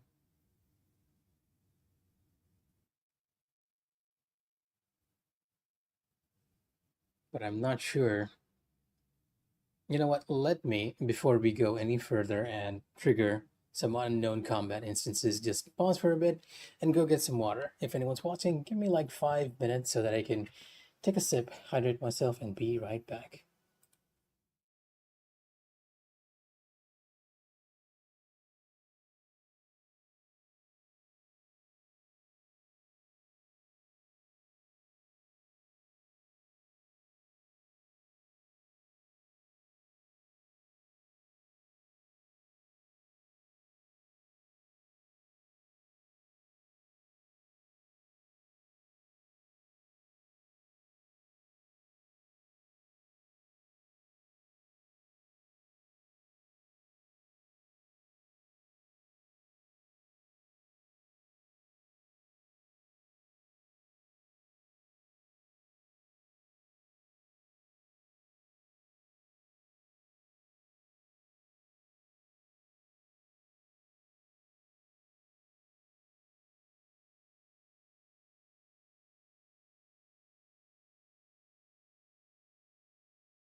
All right, and back. Now that we are properly hydrated, let's see what's in the annulum today. And let's hope this bridge is not gonna fall.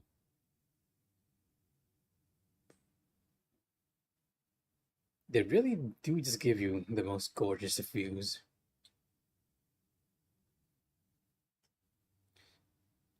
Bit of a shame we have nothing we can recognize though.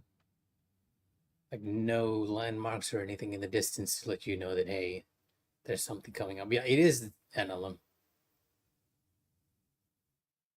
And we kind of figured that out when we got to the little path before. I am happy that we found it though.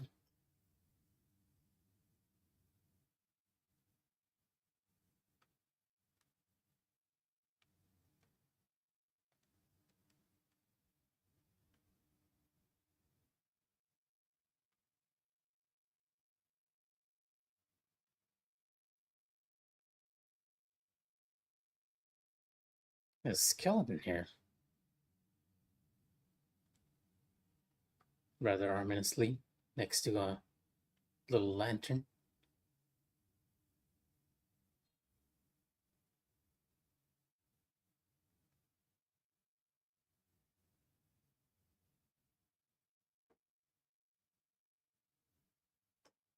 And you can even access the shrine early on. I really did miss this one area on my first playthrough.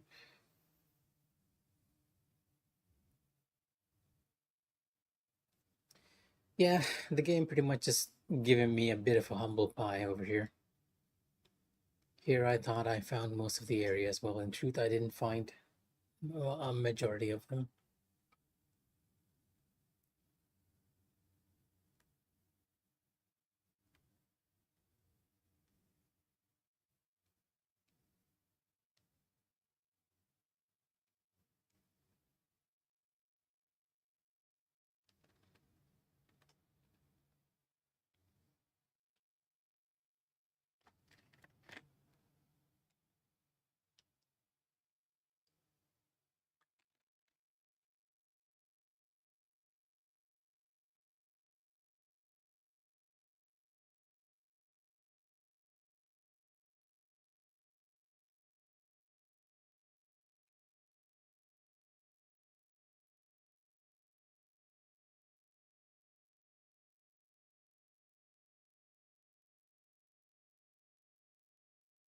Feels extremely weird to be in this area.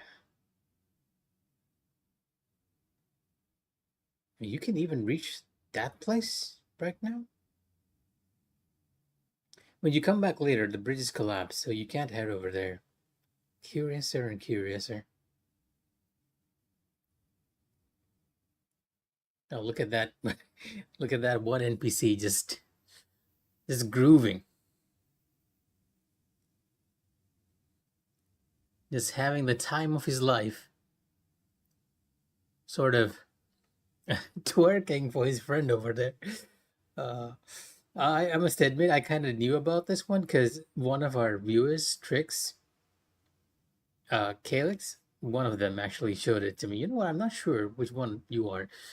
But you know what? Let's go with Yan because that's the name he messaged me this little scene under. Like he showed me a short of this happening, where just someone comes across these guys just doing the little dances.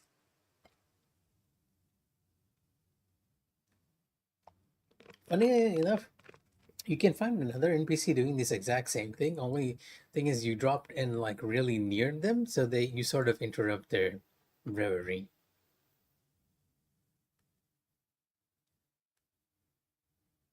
Well, all good all good things must come to an end, my friend.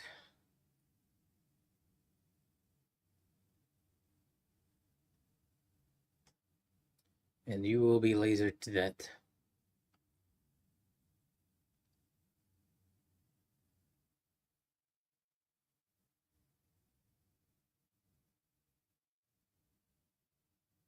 With dead bodies over here.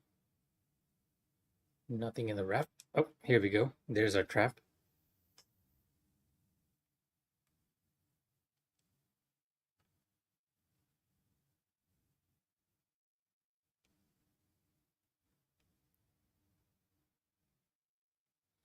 Again, if you see an item in an open space, assume there's an enemy nearby somewhere, always.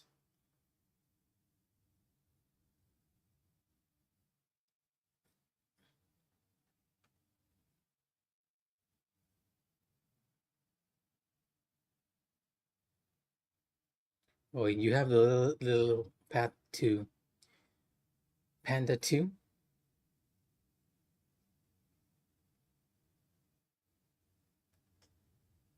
That's what I'm wondering if this door opens. There's a cave there. Yeah, this is also one of those doors which we could never get to open at the end of the day. A demon. Oh, okay. Bayou's already paid the price for his sins.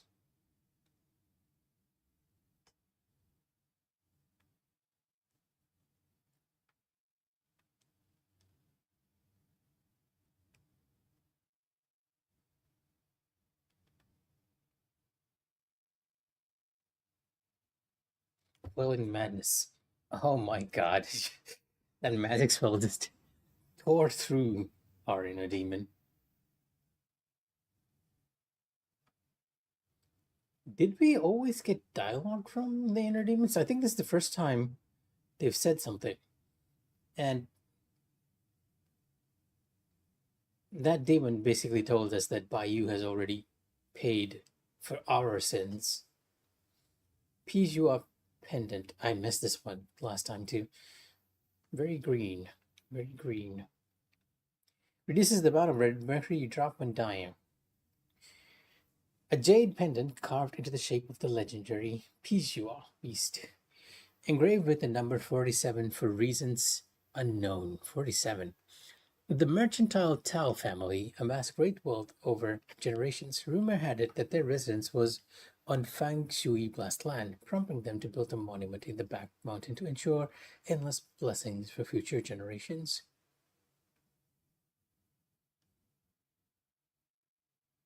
Well, fortunately, you can't interact with any of the monuments. I'm curious if the game sort of intended to double back somewhere. But that little path over there, it almost looks like it's leading you somewhere.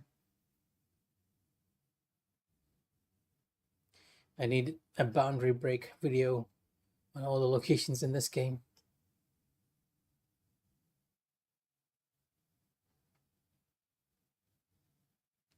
Let's switch out from the fraud spell to something else. Your choice of spells are quite unlimited in this game. For very good reason. Heavenly Thunder. Rolling Thunder. Kind of want a projectile. Yeah, let's use the water projectile. It's kind of funny looking because you're doing it with your mouth too, but I do love myself a good water spell. Lots of jars there, which can't be good. Let's see one enemy down there. Ah, okay, there we go. There's the guy who's gonna shoot at us if we try to go through the courtyard. And there's another one over there, but he doesn't seem to be spotting us just yet.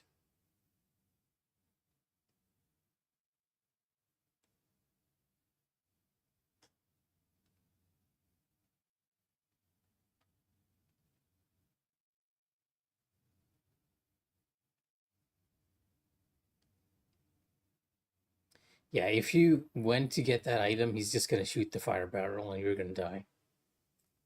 Let's check this other room first. Guy sleeping over there. He's very much an enemy.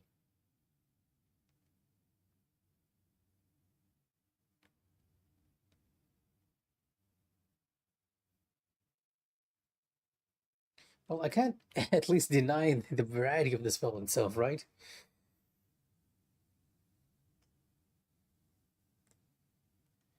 It does have alacrity, so it's sort of a defense spell. Or a mobility one, depending on how you're looking at it.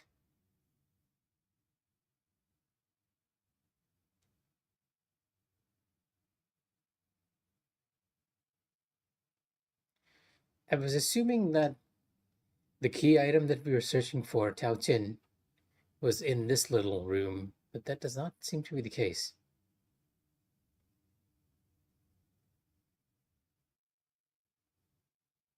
It might be across the bridge, only place we sort of haven't checked yet.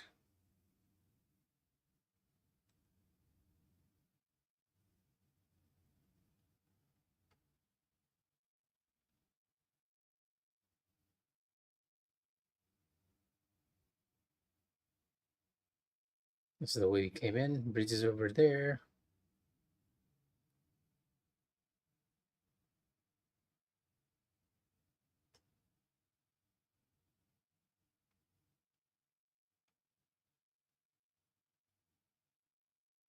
What is he afraid of? Oh, it's a red-eyed enemy. No wonder he's afraid. Do I have my... Yeah, I do. But there was another thing I want to check with this enemy, right? I'm not sure whether this guy has a door or something else he's using as a weapon. Pretty sure we can just... It looks like some kind of shackle.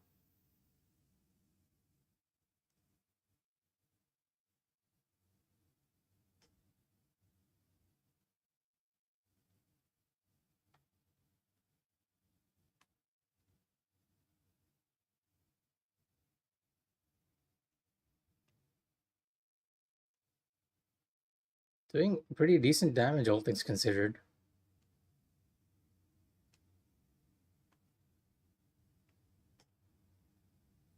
Scenic painting. And an upgrade material as well as an upgrade point. And the painting, I believe, is what we were looking for to give to Tao Jin. Legends claim that this painting is one of Guo Xia's work from the Song Dynasty. He was famous for landscape paintings with exquisite brushstrokes and composition. After passing through many hands over the years, the Tao family purchased it for a handsome sum and kept it in Annalum. It's now a Tao family heirloom. An item we can give to Tao Ching to possibly get us some items we couldn't get before. Health pill.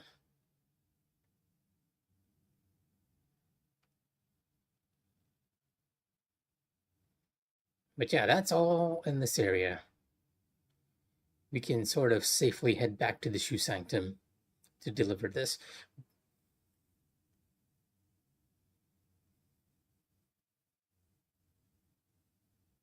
Not quite sure what happened to this fellow. To these fellows, to be accurate.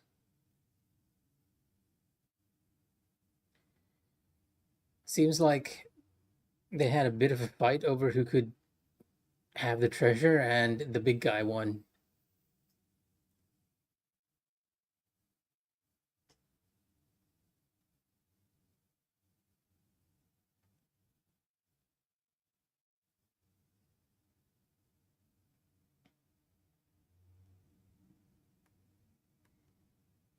And he's probably one of the pirates that were here and sort of managed to get away from the big guy. Only thing is, he's scared to death. That guy might come back and kill him.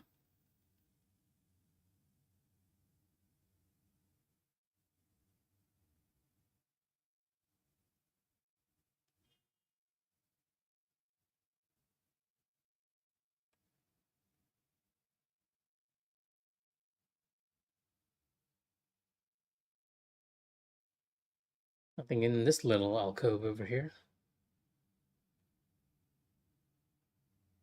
Did I head up that way? I think I might have gone. Wrong. You know what? Let's just check to make sure, right?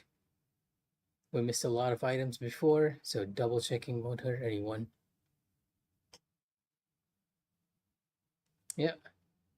Just a little path leading to the next building over here.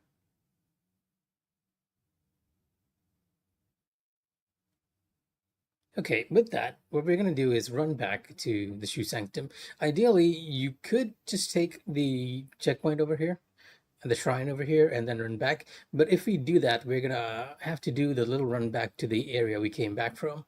And I do remember like there being a shortcut to the Shu Sanctum if you go a bit further on.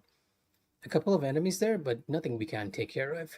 It will lead us to a shortcut to the Shu Sanctum as well as to the optional Lu Honglu boss fight.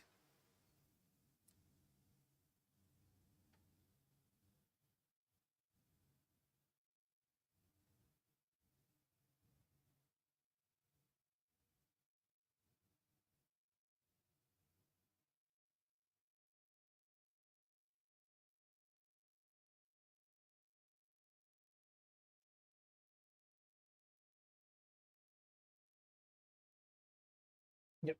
Back at Worship's Rise, if you go up just this path, there's medicine right here, my friend.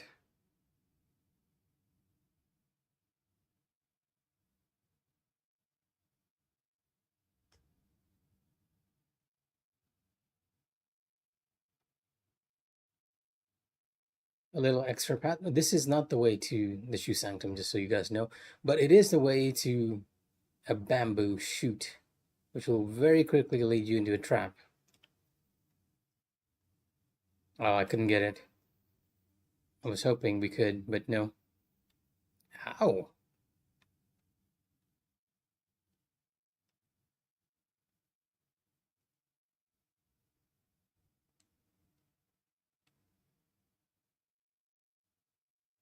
The distance.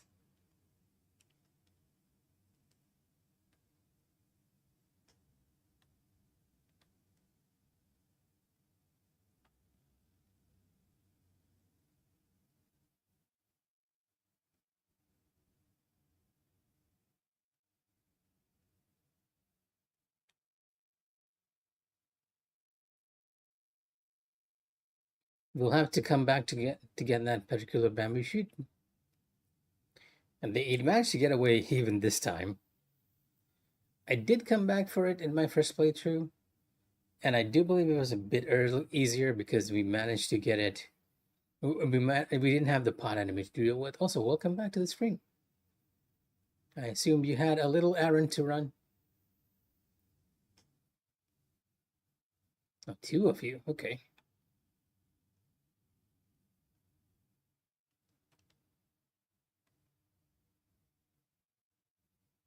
Oh, the other guy caught me.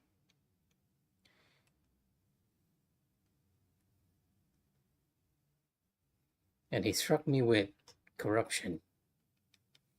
For how great this armor set looks, it sure does have like really low defenses. But for some reason, I'm activating a skill whenever I get corrupted, I think.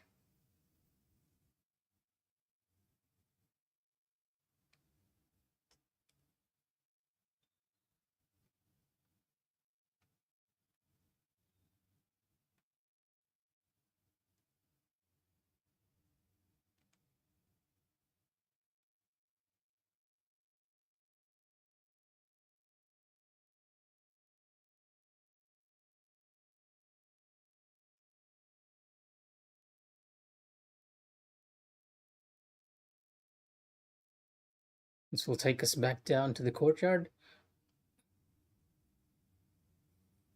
There should be one more item we can access somewhere if we are careful, I believe. The axe, I don't think we need to take it for a second time, but might as well put it in our inventory by finding the path to it somewhere.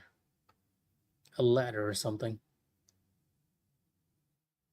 I might just need to go back to where we came from and drop off on the other side.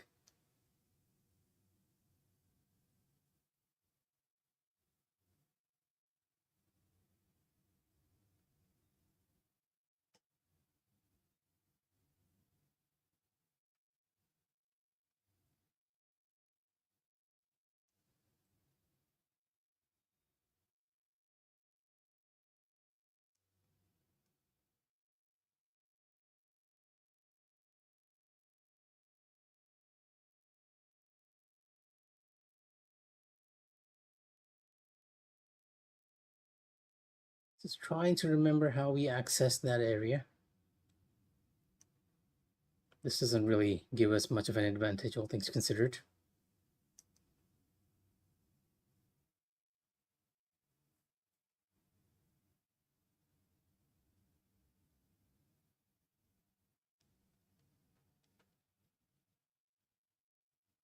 This is where the NPC was. So not this way.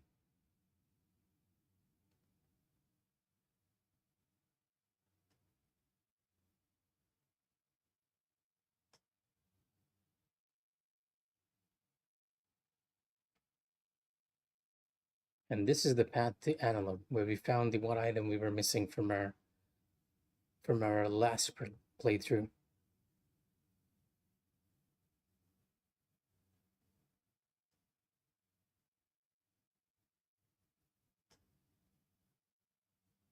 Was that in this building? A path up?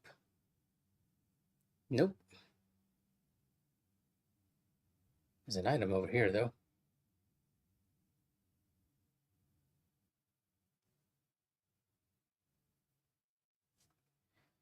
Brave souls, heed my call. I, Luo, am gathering warriors to take down the man-eating demons that plague us. These foul creatures, spawned from the earth itself, lurk in the shadow and stalk by night. They're elusive and their hunger is endless. Rally at my estate, arms at the ready. Together we shall forge a plan to purge this evil from our lands. And the evil they're talking about is Wuchang, who is an optional boss in this area, and we will face her again, because I'm not sure whether killing her or not needs to be done to get the other endings. Okay, here we go. Here's the path up. This is what I was looking for.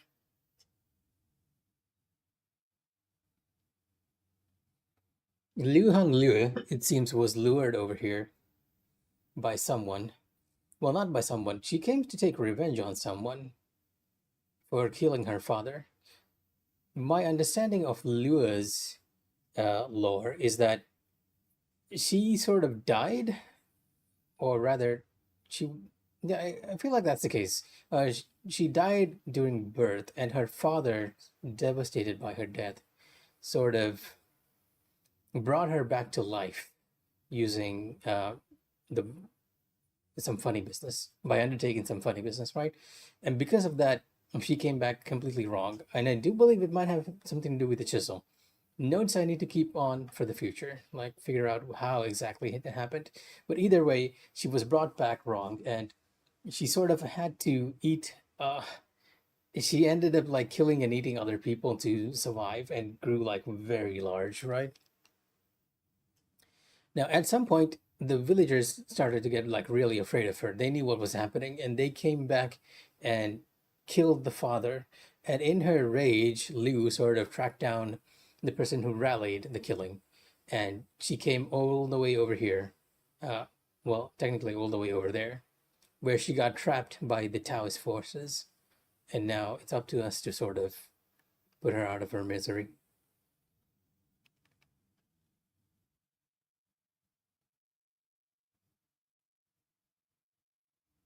But yeah, if you go over here, you get the Empyrean Great Axe. One of the best axes for plunging attacks. Axes in general are like a really solid pick for the game, which is an odd thing for me to say because I traditionally dislike heavy weapons, right? Even axes, as long as they're not fast, I'm not a fan of them. Wait for the. Why not join forces with who? Do you mean?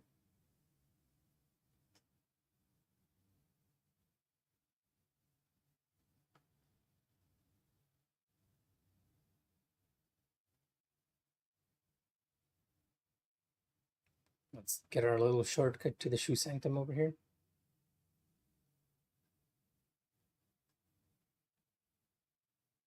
Let's do a spinning back kick. Gotta make sure your shortcut is cool looking.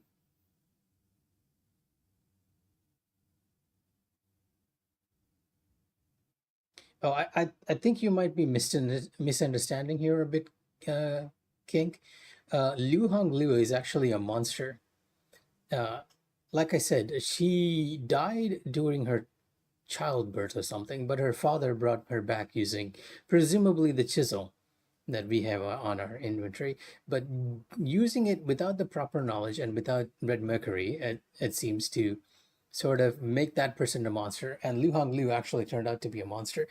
In order to hide her transformation, she was kept in a cave and grew up like feeding on, presumably, according to the rumors of the villagers, on dead people and corpses, right? Because her father was a gravekeeper, right? So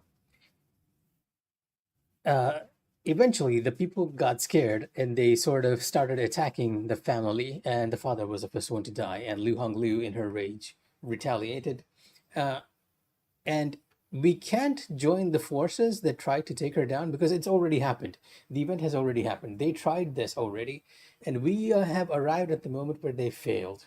The first NPC you meet in, maybe we can teleport over there, so just so I can show you, assuming he's still there.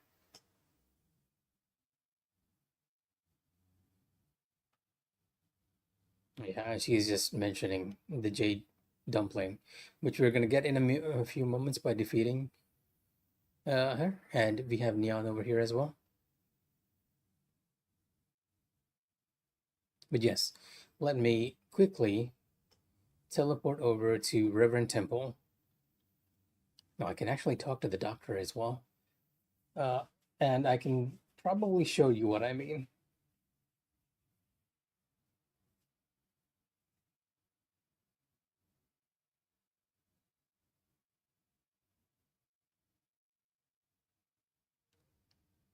Assuming that one NPC is there. Kind of surprised that these NPCs are here too, right? Because after the NPCs give their dialogue, this game traditionally has them disappear into God knows where. But yeah, as you can see, this guy over here, he was part of the crew who was trying to kill Liu Honglu, and as you can see, he failed terribly. You can't talk to him now, but he will tell you that he'll curse Liu Honglu about the whole situation. So when we arrive at Worship's Rise and the Reverend Temple itself, we've arrived a little too late to join forces. But you can summon Yan for that fight, I do believe. Except it gets kind of annoying because he's grabbing the aggro.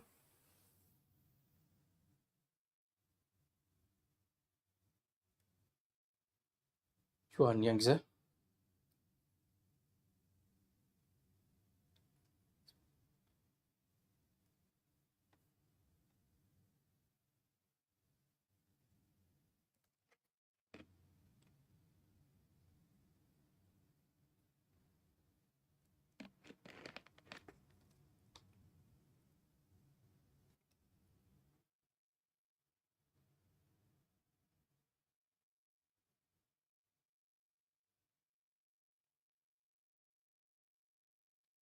The irony of it all.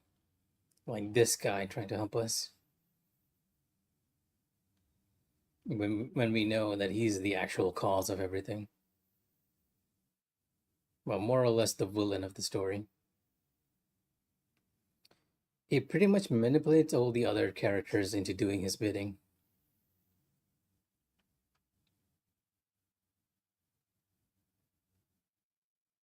Let's head back to the Shu Sanctum and then we'll attempt Liu Honglu. I don't think Liu is like too difficult, but I might need to respec into the magic chain because she's pretty strong against feathering, if I remember correctly. Like if you look at her equipment, Liu's equipment, like right over here.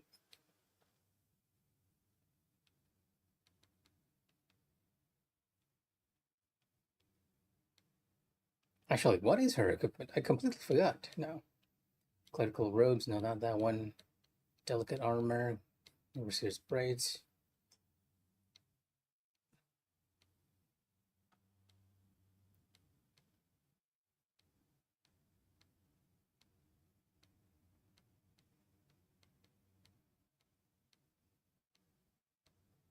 Wait, did she not have a body piece on her? Because her headpiece is like very, it's the avian skull, like this one. And from this, it's sort of showing that she's weak against fire because she has a minus 24 for burn. So what we're gonna do right now is I'm gonna respec out of.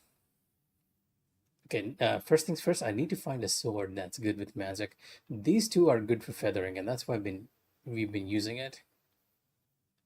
But I we are looking for a sword, one-handed sword that's good against magic, which I believe will be the astral sword. Oh, maybe I haven't used this one too much, but this is an agility-based sword. Interesting. I never checked what you were skilled with before. Even the base one-handed sword is an agility sword, not magic. Very interesting. However, we want the magic sword over here. It doesn't have the best of spells. I mean, best of moves, but it's better than nothing, right? So, and what I'm gonna do in addition to that is remove our feathering stuff. You know what? Let's just keep it. It doesn't really matter. What I'm gonna remove is this, because we're not gonna use frostbite for a bit.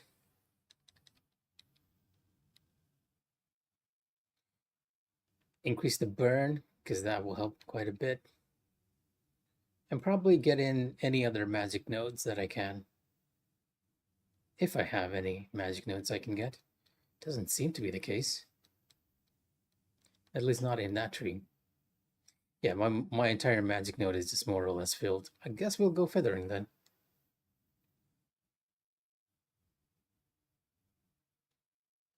Slot in some benedictions over here. If a nearby enemy suffers frostbite, no, we're gonna go burn build with you. Entire burn. Gain increased damage for a time and Skyborn Might. Okay, that sounds good. Do I have any other burns? I really sort of wish they allow you to filter stuff. It might make more sense if you knew the Chinese characters on this, but as is now, you just have to sort of run around and figure it out by yourself. So, Burning Might.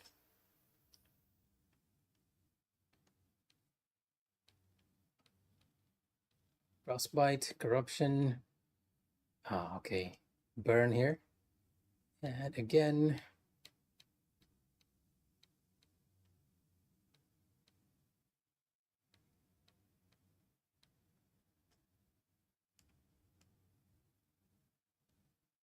There we go. An entire file bullet right here. Shift to that sword. And we're going to put in some fire spells. Are you fire? Oh, you're feathering.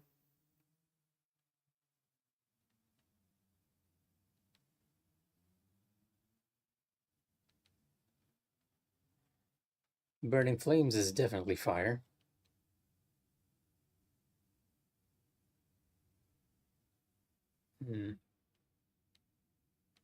This spell I feel is kinda useless because it's just breathing fire of a sword. You know what? I'm gonna put you here with the triple fireball in the second slot. So where I can find it.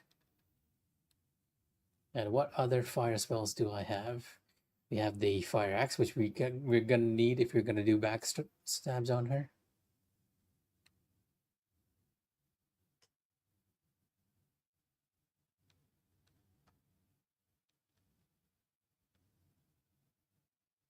The golden lotus flames don't cause burn, I think, right? It's a very strong spell, though.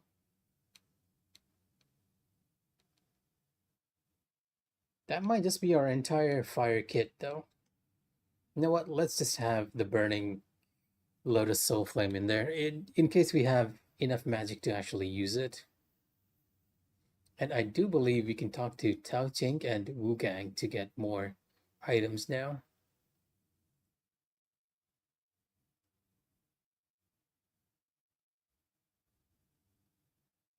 Yeah, he gives us the entire +1 set of all these.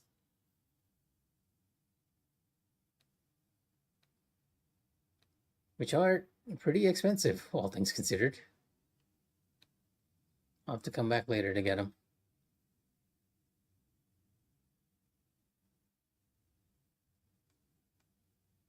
No materials for us, unfortunately. And then we can give the one item that I wasn't able to give Tao Ching last time, which is his painting.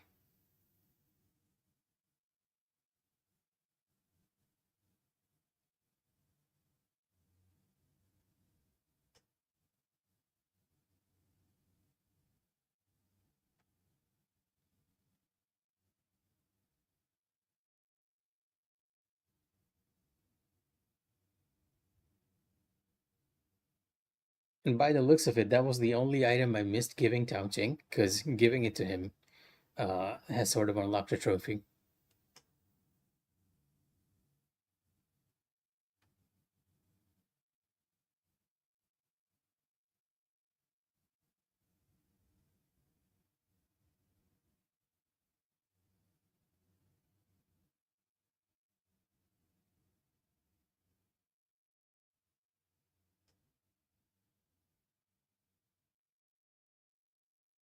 Interesting.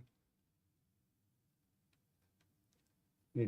But what does that give you? Oh, does that give you like a fragment of a divine gift? Items which we don't quite use. I was hoping it would give us a set that we did not have access to, but that was not the case. There doesn't seem to be anything that I have not gotten here before, except for the divine gift over here at the last slot, but not something I use. Anyway, what we're gonna do now, I'm gonna head up to the second floor of the Shu Sanctum and we're gonna go face off Lu Hang Lu.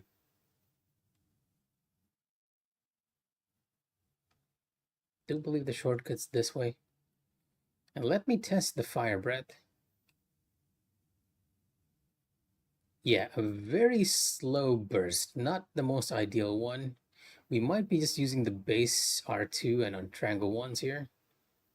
You know what? I'm gonna move you to triangle. It's a square, and you to R2, because the Lotus Flame is gonna be situational. If we get a huge enough gap to use, which we just might, considering that we're barely taking any damage, right? Oh, right, I forgot to set my tempering. Can I use my tempering? I cannot. All right, run back real quick. Can I even use tempering with this blade? I'm not entirely sure. The little things you have to do before a boss battle to give you all the edge you need, even though we kind of don't need it in NG+.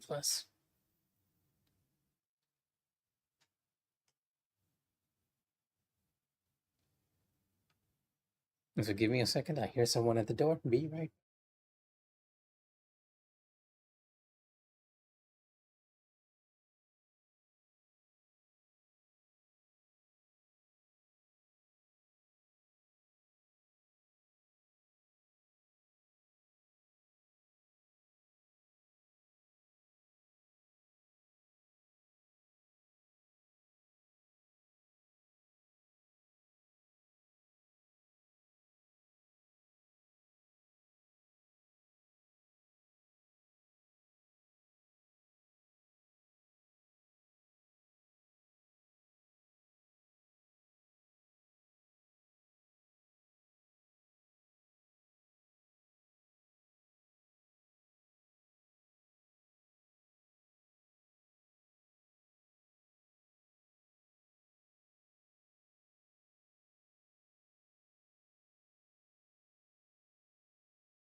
All right, and back. Now, let's actually run to Li Huanglu. This is going to be probably the last thing I do for this stream. I don't think she'll be too tough a fight with our NG plus powers. Honestly, NG plus like feels really, really unbalanced. Apart from that one Ming soldier who almost killed us, everything else we've been able to face tank.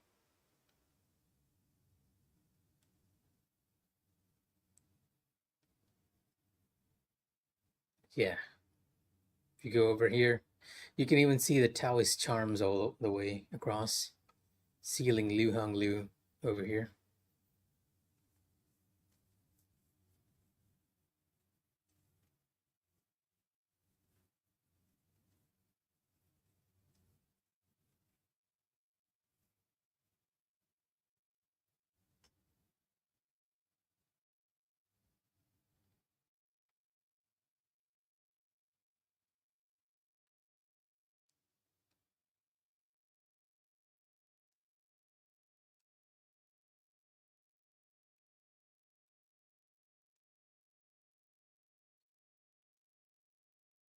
Oh, I feel like you're a lot more aggressive than I remember.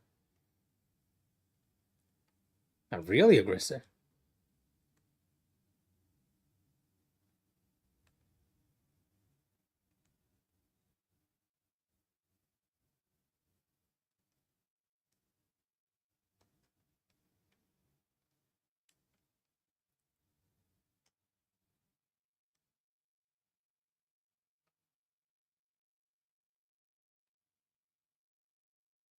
Now, what am I doing?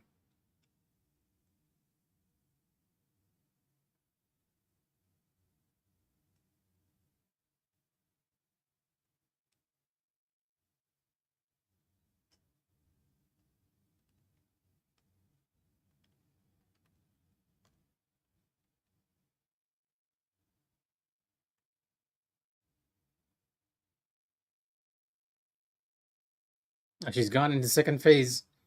Interesting. The change in the music and all. What a gorgeous arena, though, right? I don't think she's anyone's type. Wow, okay. Oh, come on. That was like a really good opportunity to use Lotus Flame. What? Okay. A bit of a useless spell there.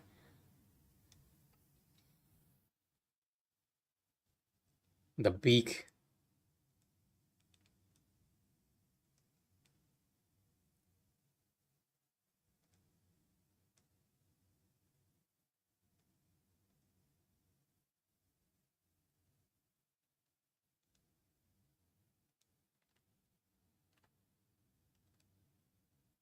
Oh, got me. Okay.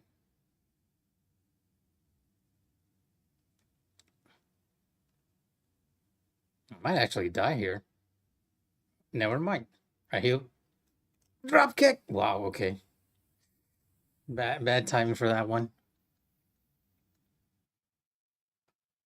Nope. Nope. You're not getting me with this. Knock it off.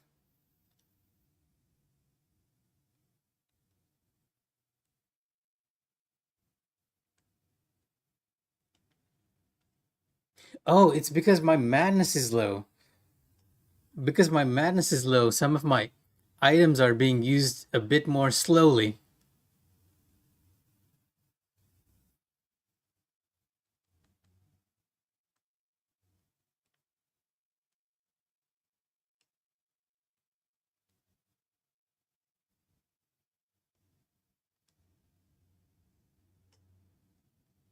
And you were right. She is a bit stronger than before. I can't even get a backstab on her, interestingly enough.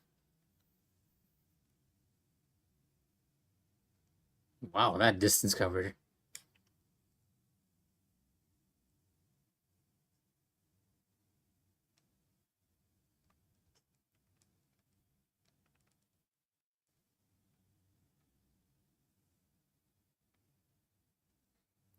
But yeah, not too tough a boss. We just got hit a lot.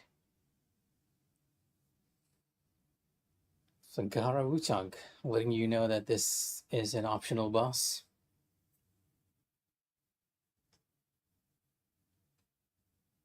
And you pick up the Jade Cicada here. along with that one item that the NPC was searching for, the white jade dumpling. I don't seem to have this on me right now. This is from my previous playthrough, but I feel like I picked it up in that previous playthrough somewhere. Somewhere.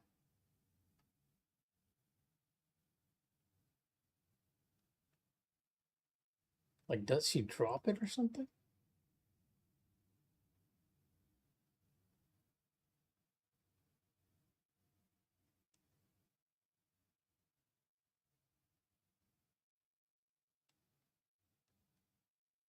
Nothing to see here, all things considered.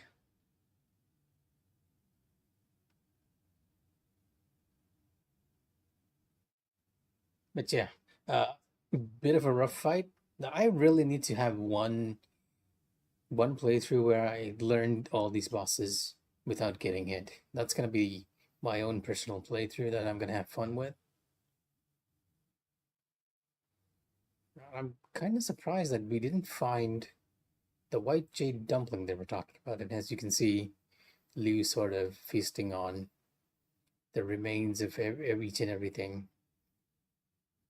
in the vicinity. See, this is what happened the last time as well, right? I defeated Liu, and I was sure I didn't get a white jade dumpling from the boss battle.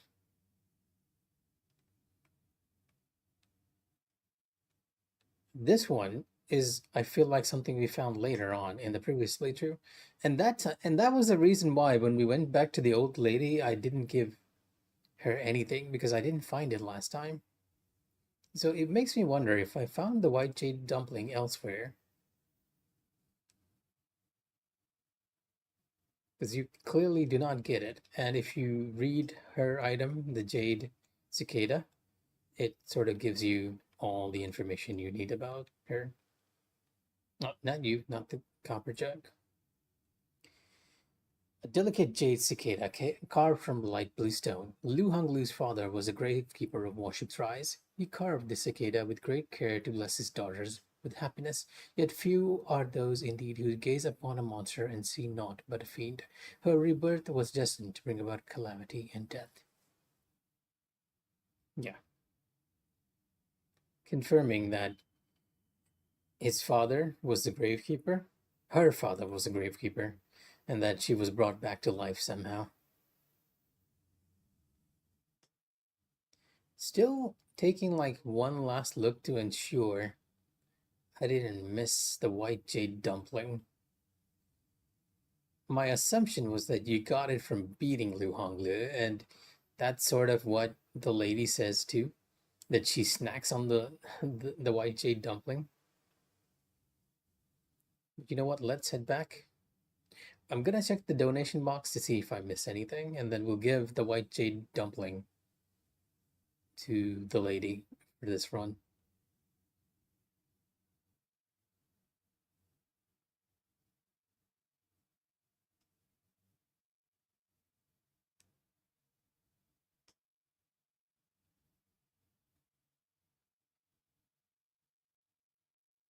The lady over here, if you're curious. But before we do that, can I give the jade cicada to Dao Ting?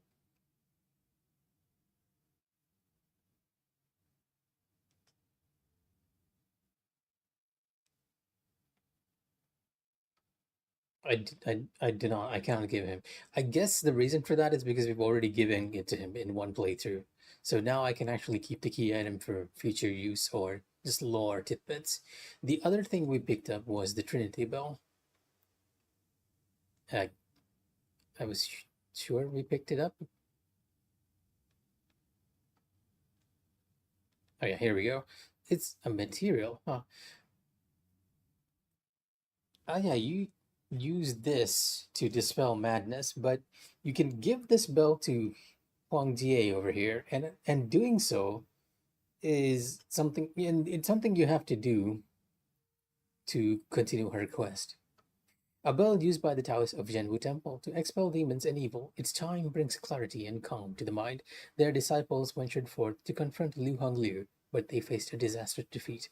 resulting in the Trinity Ball changing hands, more or less confirming that Huan Jie over here was part of the forces that sort of tried to fight against Liu Honglu and failed. And we can give the bell over to her now.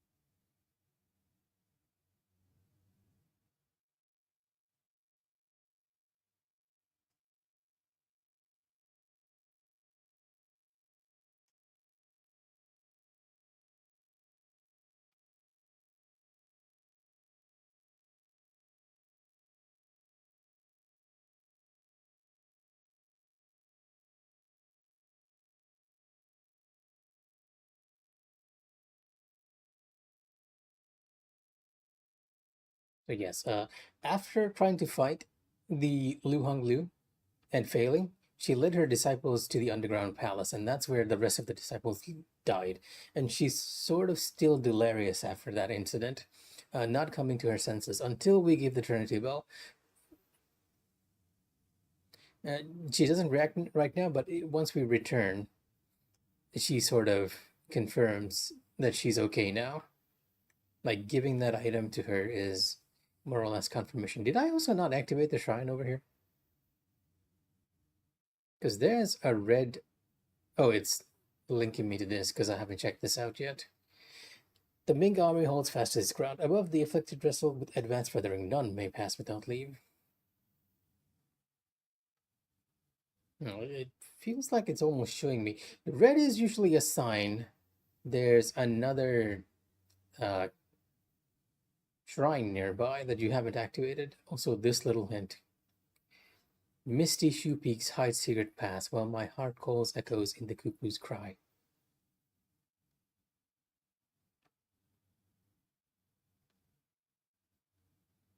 One of the few things in this game that I do not understand.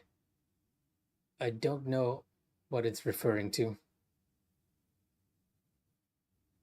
Yeah, it feels like it's pointing. No, it's actually pointing to the slightly to the left of this. So yes, it might be that there's another shrine somewhere that we did not activate. It's kind of weird, all things considered. You know what? Let me take a look up that path. I feel like I forgot to go check it. Not entirely sure where this is connecting to. Okay, now the compass is pointing back over here. Odd. Is it an NPC that I haven't talked to? Might be right.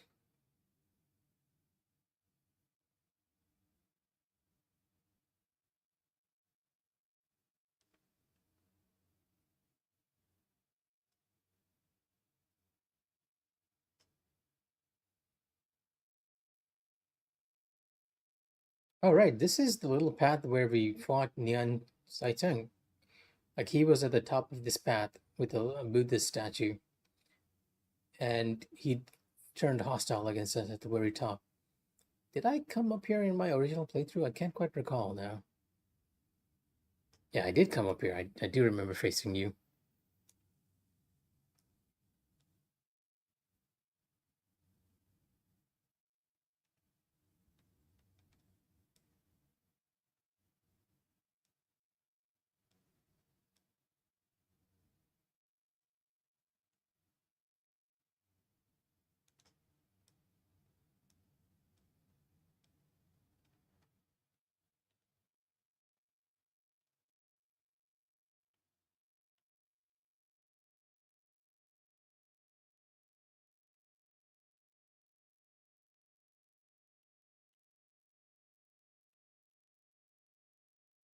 Wow, okay.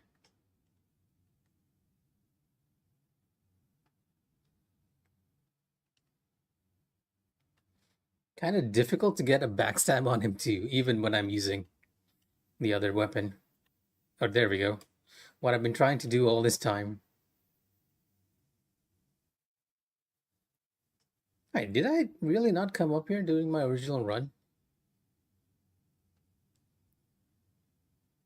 Vitality power. No, I did come here. I do remember picking this up. And this statue allows you to reduce your madness. Is my madness really high? I don't think so. Yeah, it's almost non-existent. Look to the horizon to reunite with faces of the past. Yeah, I did come in here because I used the emote too. Look to the horizon. Well met, point down, sacrifice, wave, draw circle, point upward, point forward.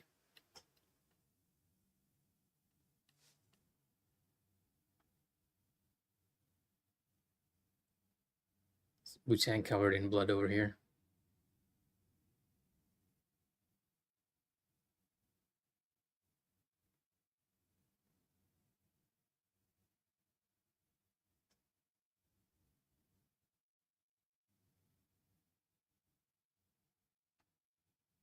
Candid Haws. Oh wait, I don't remember getting this item. Did I not realize that you had to use emotes at this point?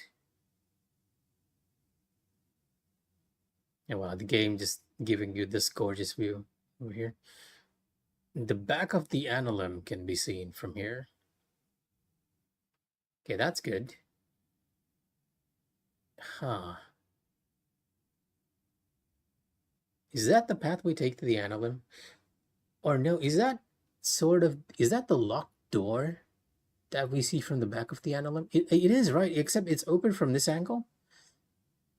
Or is it another path? You can't see the little uh, gazebo there either, so might just be completely missing it.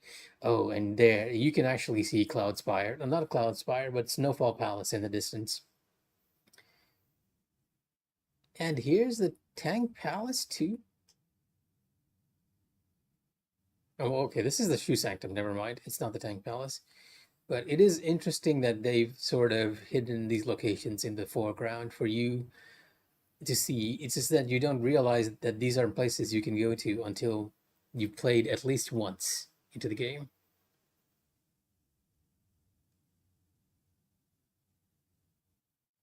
And a statue of Duriel here. Also sort of hinting that the storyteller is Duriel, because this is more or less a one-on-one match to how he looks. Kind of showing his different forms, I guess. His avian form, and then later when he became human. Makes sense, because a lot of the people were supposed to have worshipped Duriel.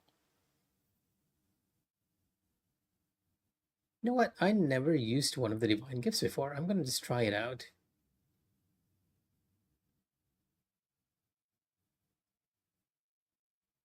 Madness retreats. Never mind. I thought we might get a unique cutscene or something, but that was not the case. Just that.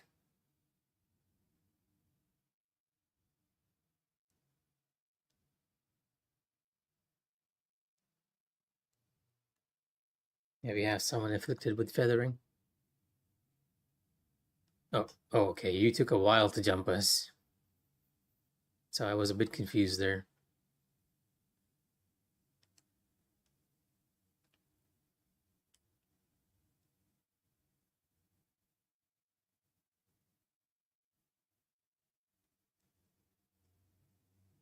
The feather pearl. Oh, yes, you are seeing the Tang Palace over here. Because this is the area where you fight Hong Lan. That's the little house with the Tang Palace made.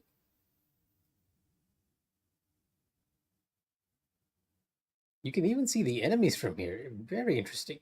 I wonder if they were intending to make sort of like a shortcut back to this area, because it almost feels like there is a shortcut with that little villa, but in truth, that villa is a dead end. Also, I'm not sure. I think Pragmata's release date has been like delayed for quite a bit, right? They've been delaying it for ages and ages, and the latest trailer was like coming soon. This time we really mean it, or something. Kind of surprised to hear that you are interested in Pragmata, though.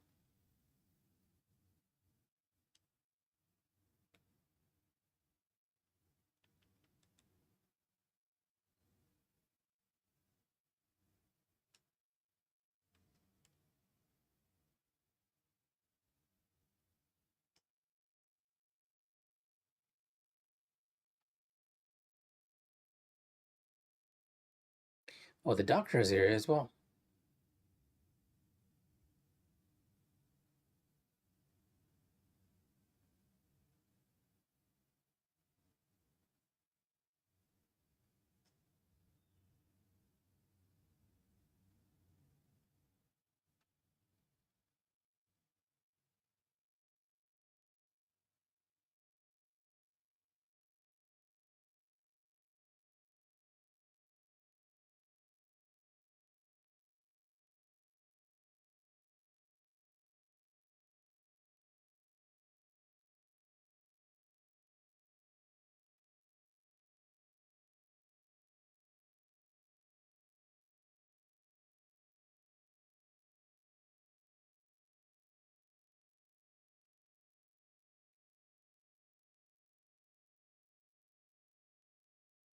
Oh, we know where the entrance is. Just need to open it up by getting the right key.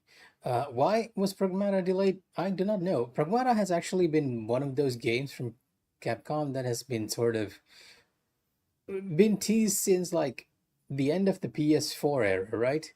They've been delaying it ever since then. So it's a bit notorious due to its delay.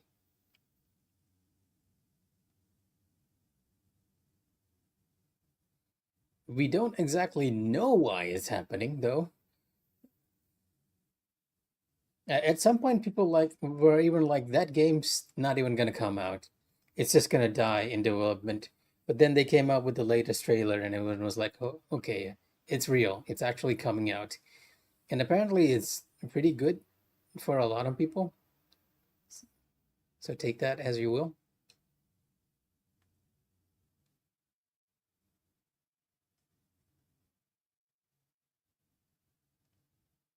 Well, you did not die. I know there's a cannoneer around here. Yeah, there we go.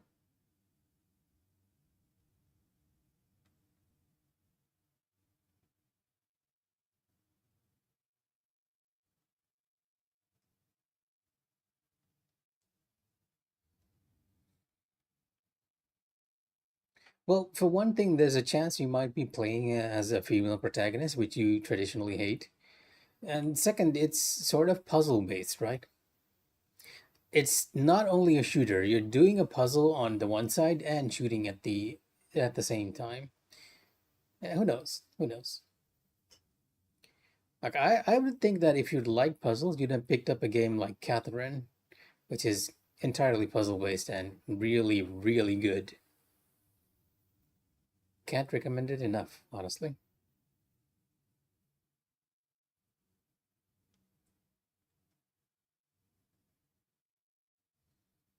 Sort of wondering if you've seen the gameplay trailers for it, right? So in the gameplay trailers, you're introduced to Deanne, the little gull android that's gonna be working with the human there, and you're sort of stuck in this space facility, and it's very Resident Evil like. I mean, it's made by Capcom, so I guess it sort of makes sense.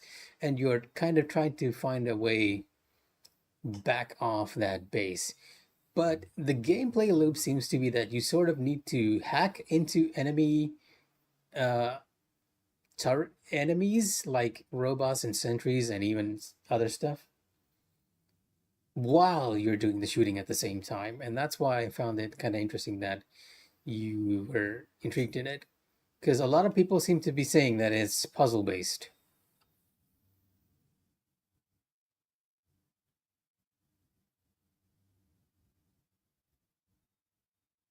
Oh, it is a guy. The gameplay trailers have pretty much showed a guy, but I'm saying there is a chance you might be playing as Deanne too.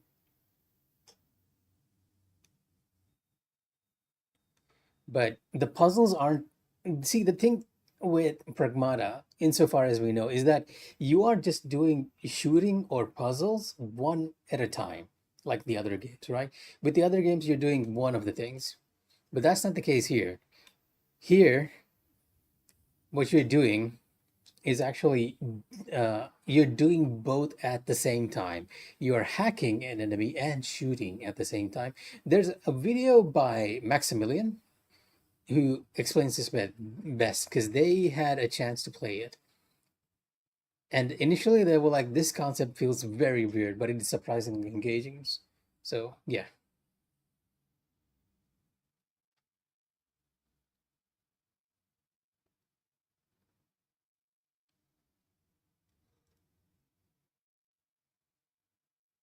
Anyway, you know what? I think that's it for today. We've managed to beat Liu Hang Liu. I've also managed to tell you guys about the lore of this area.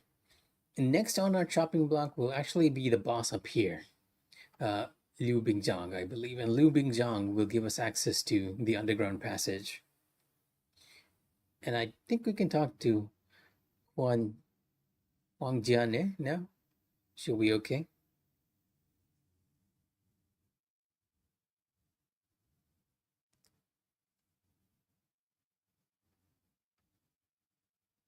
Wang Jiane.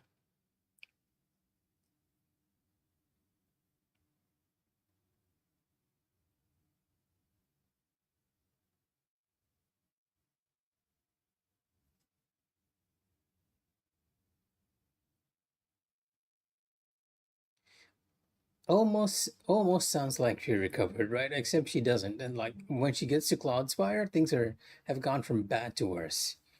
And insofar as I can tell, her quest just goes worse and worse.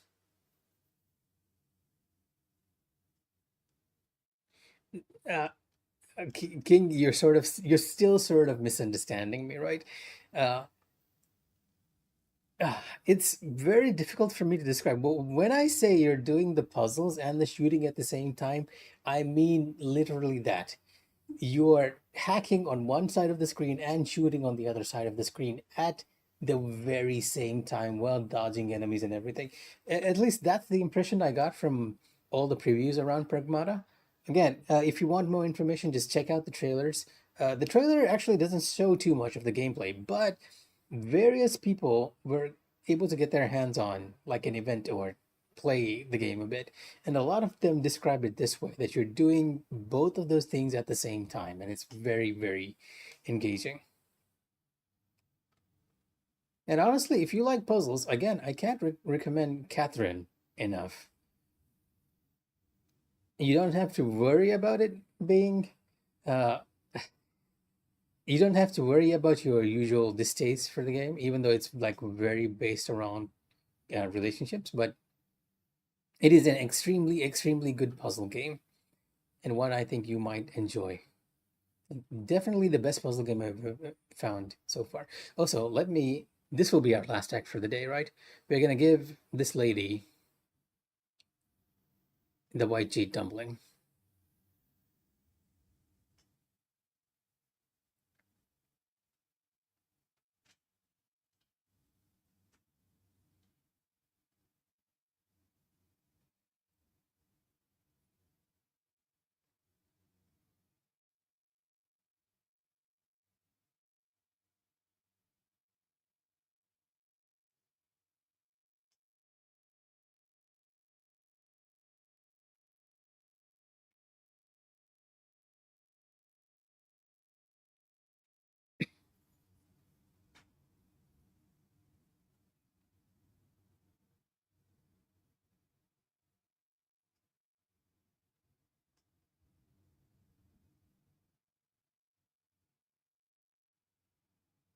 Oh, she's actually being healed by it.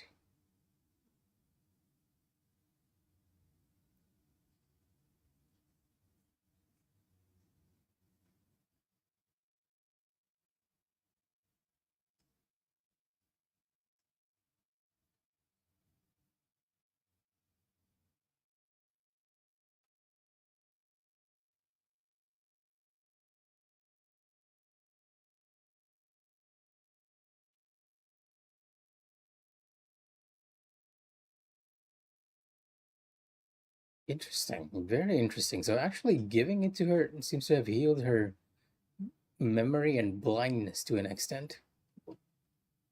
Not what I was expecting. Let me check the teleport menu and see. Okay, no, you don't have anything you can say to the other NPCs. I was thinking perhaps that her son might have some dialogue, but that's not the case. Anyway, I'm gonna call it for tonight. And yeah, I mean, if you want to try out Pragmata, just try it. you might enjoy it. Who am I to say, right? And again, I can't recommend Catherine enough, right?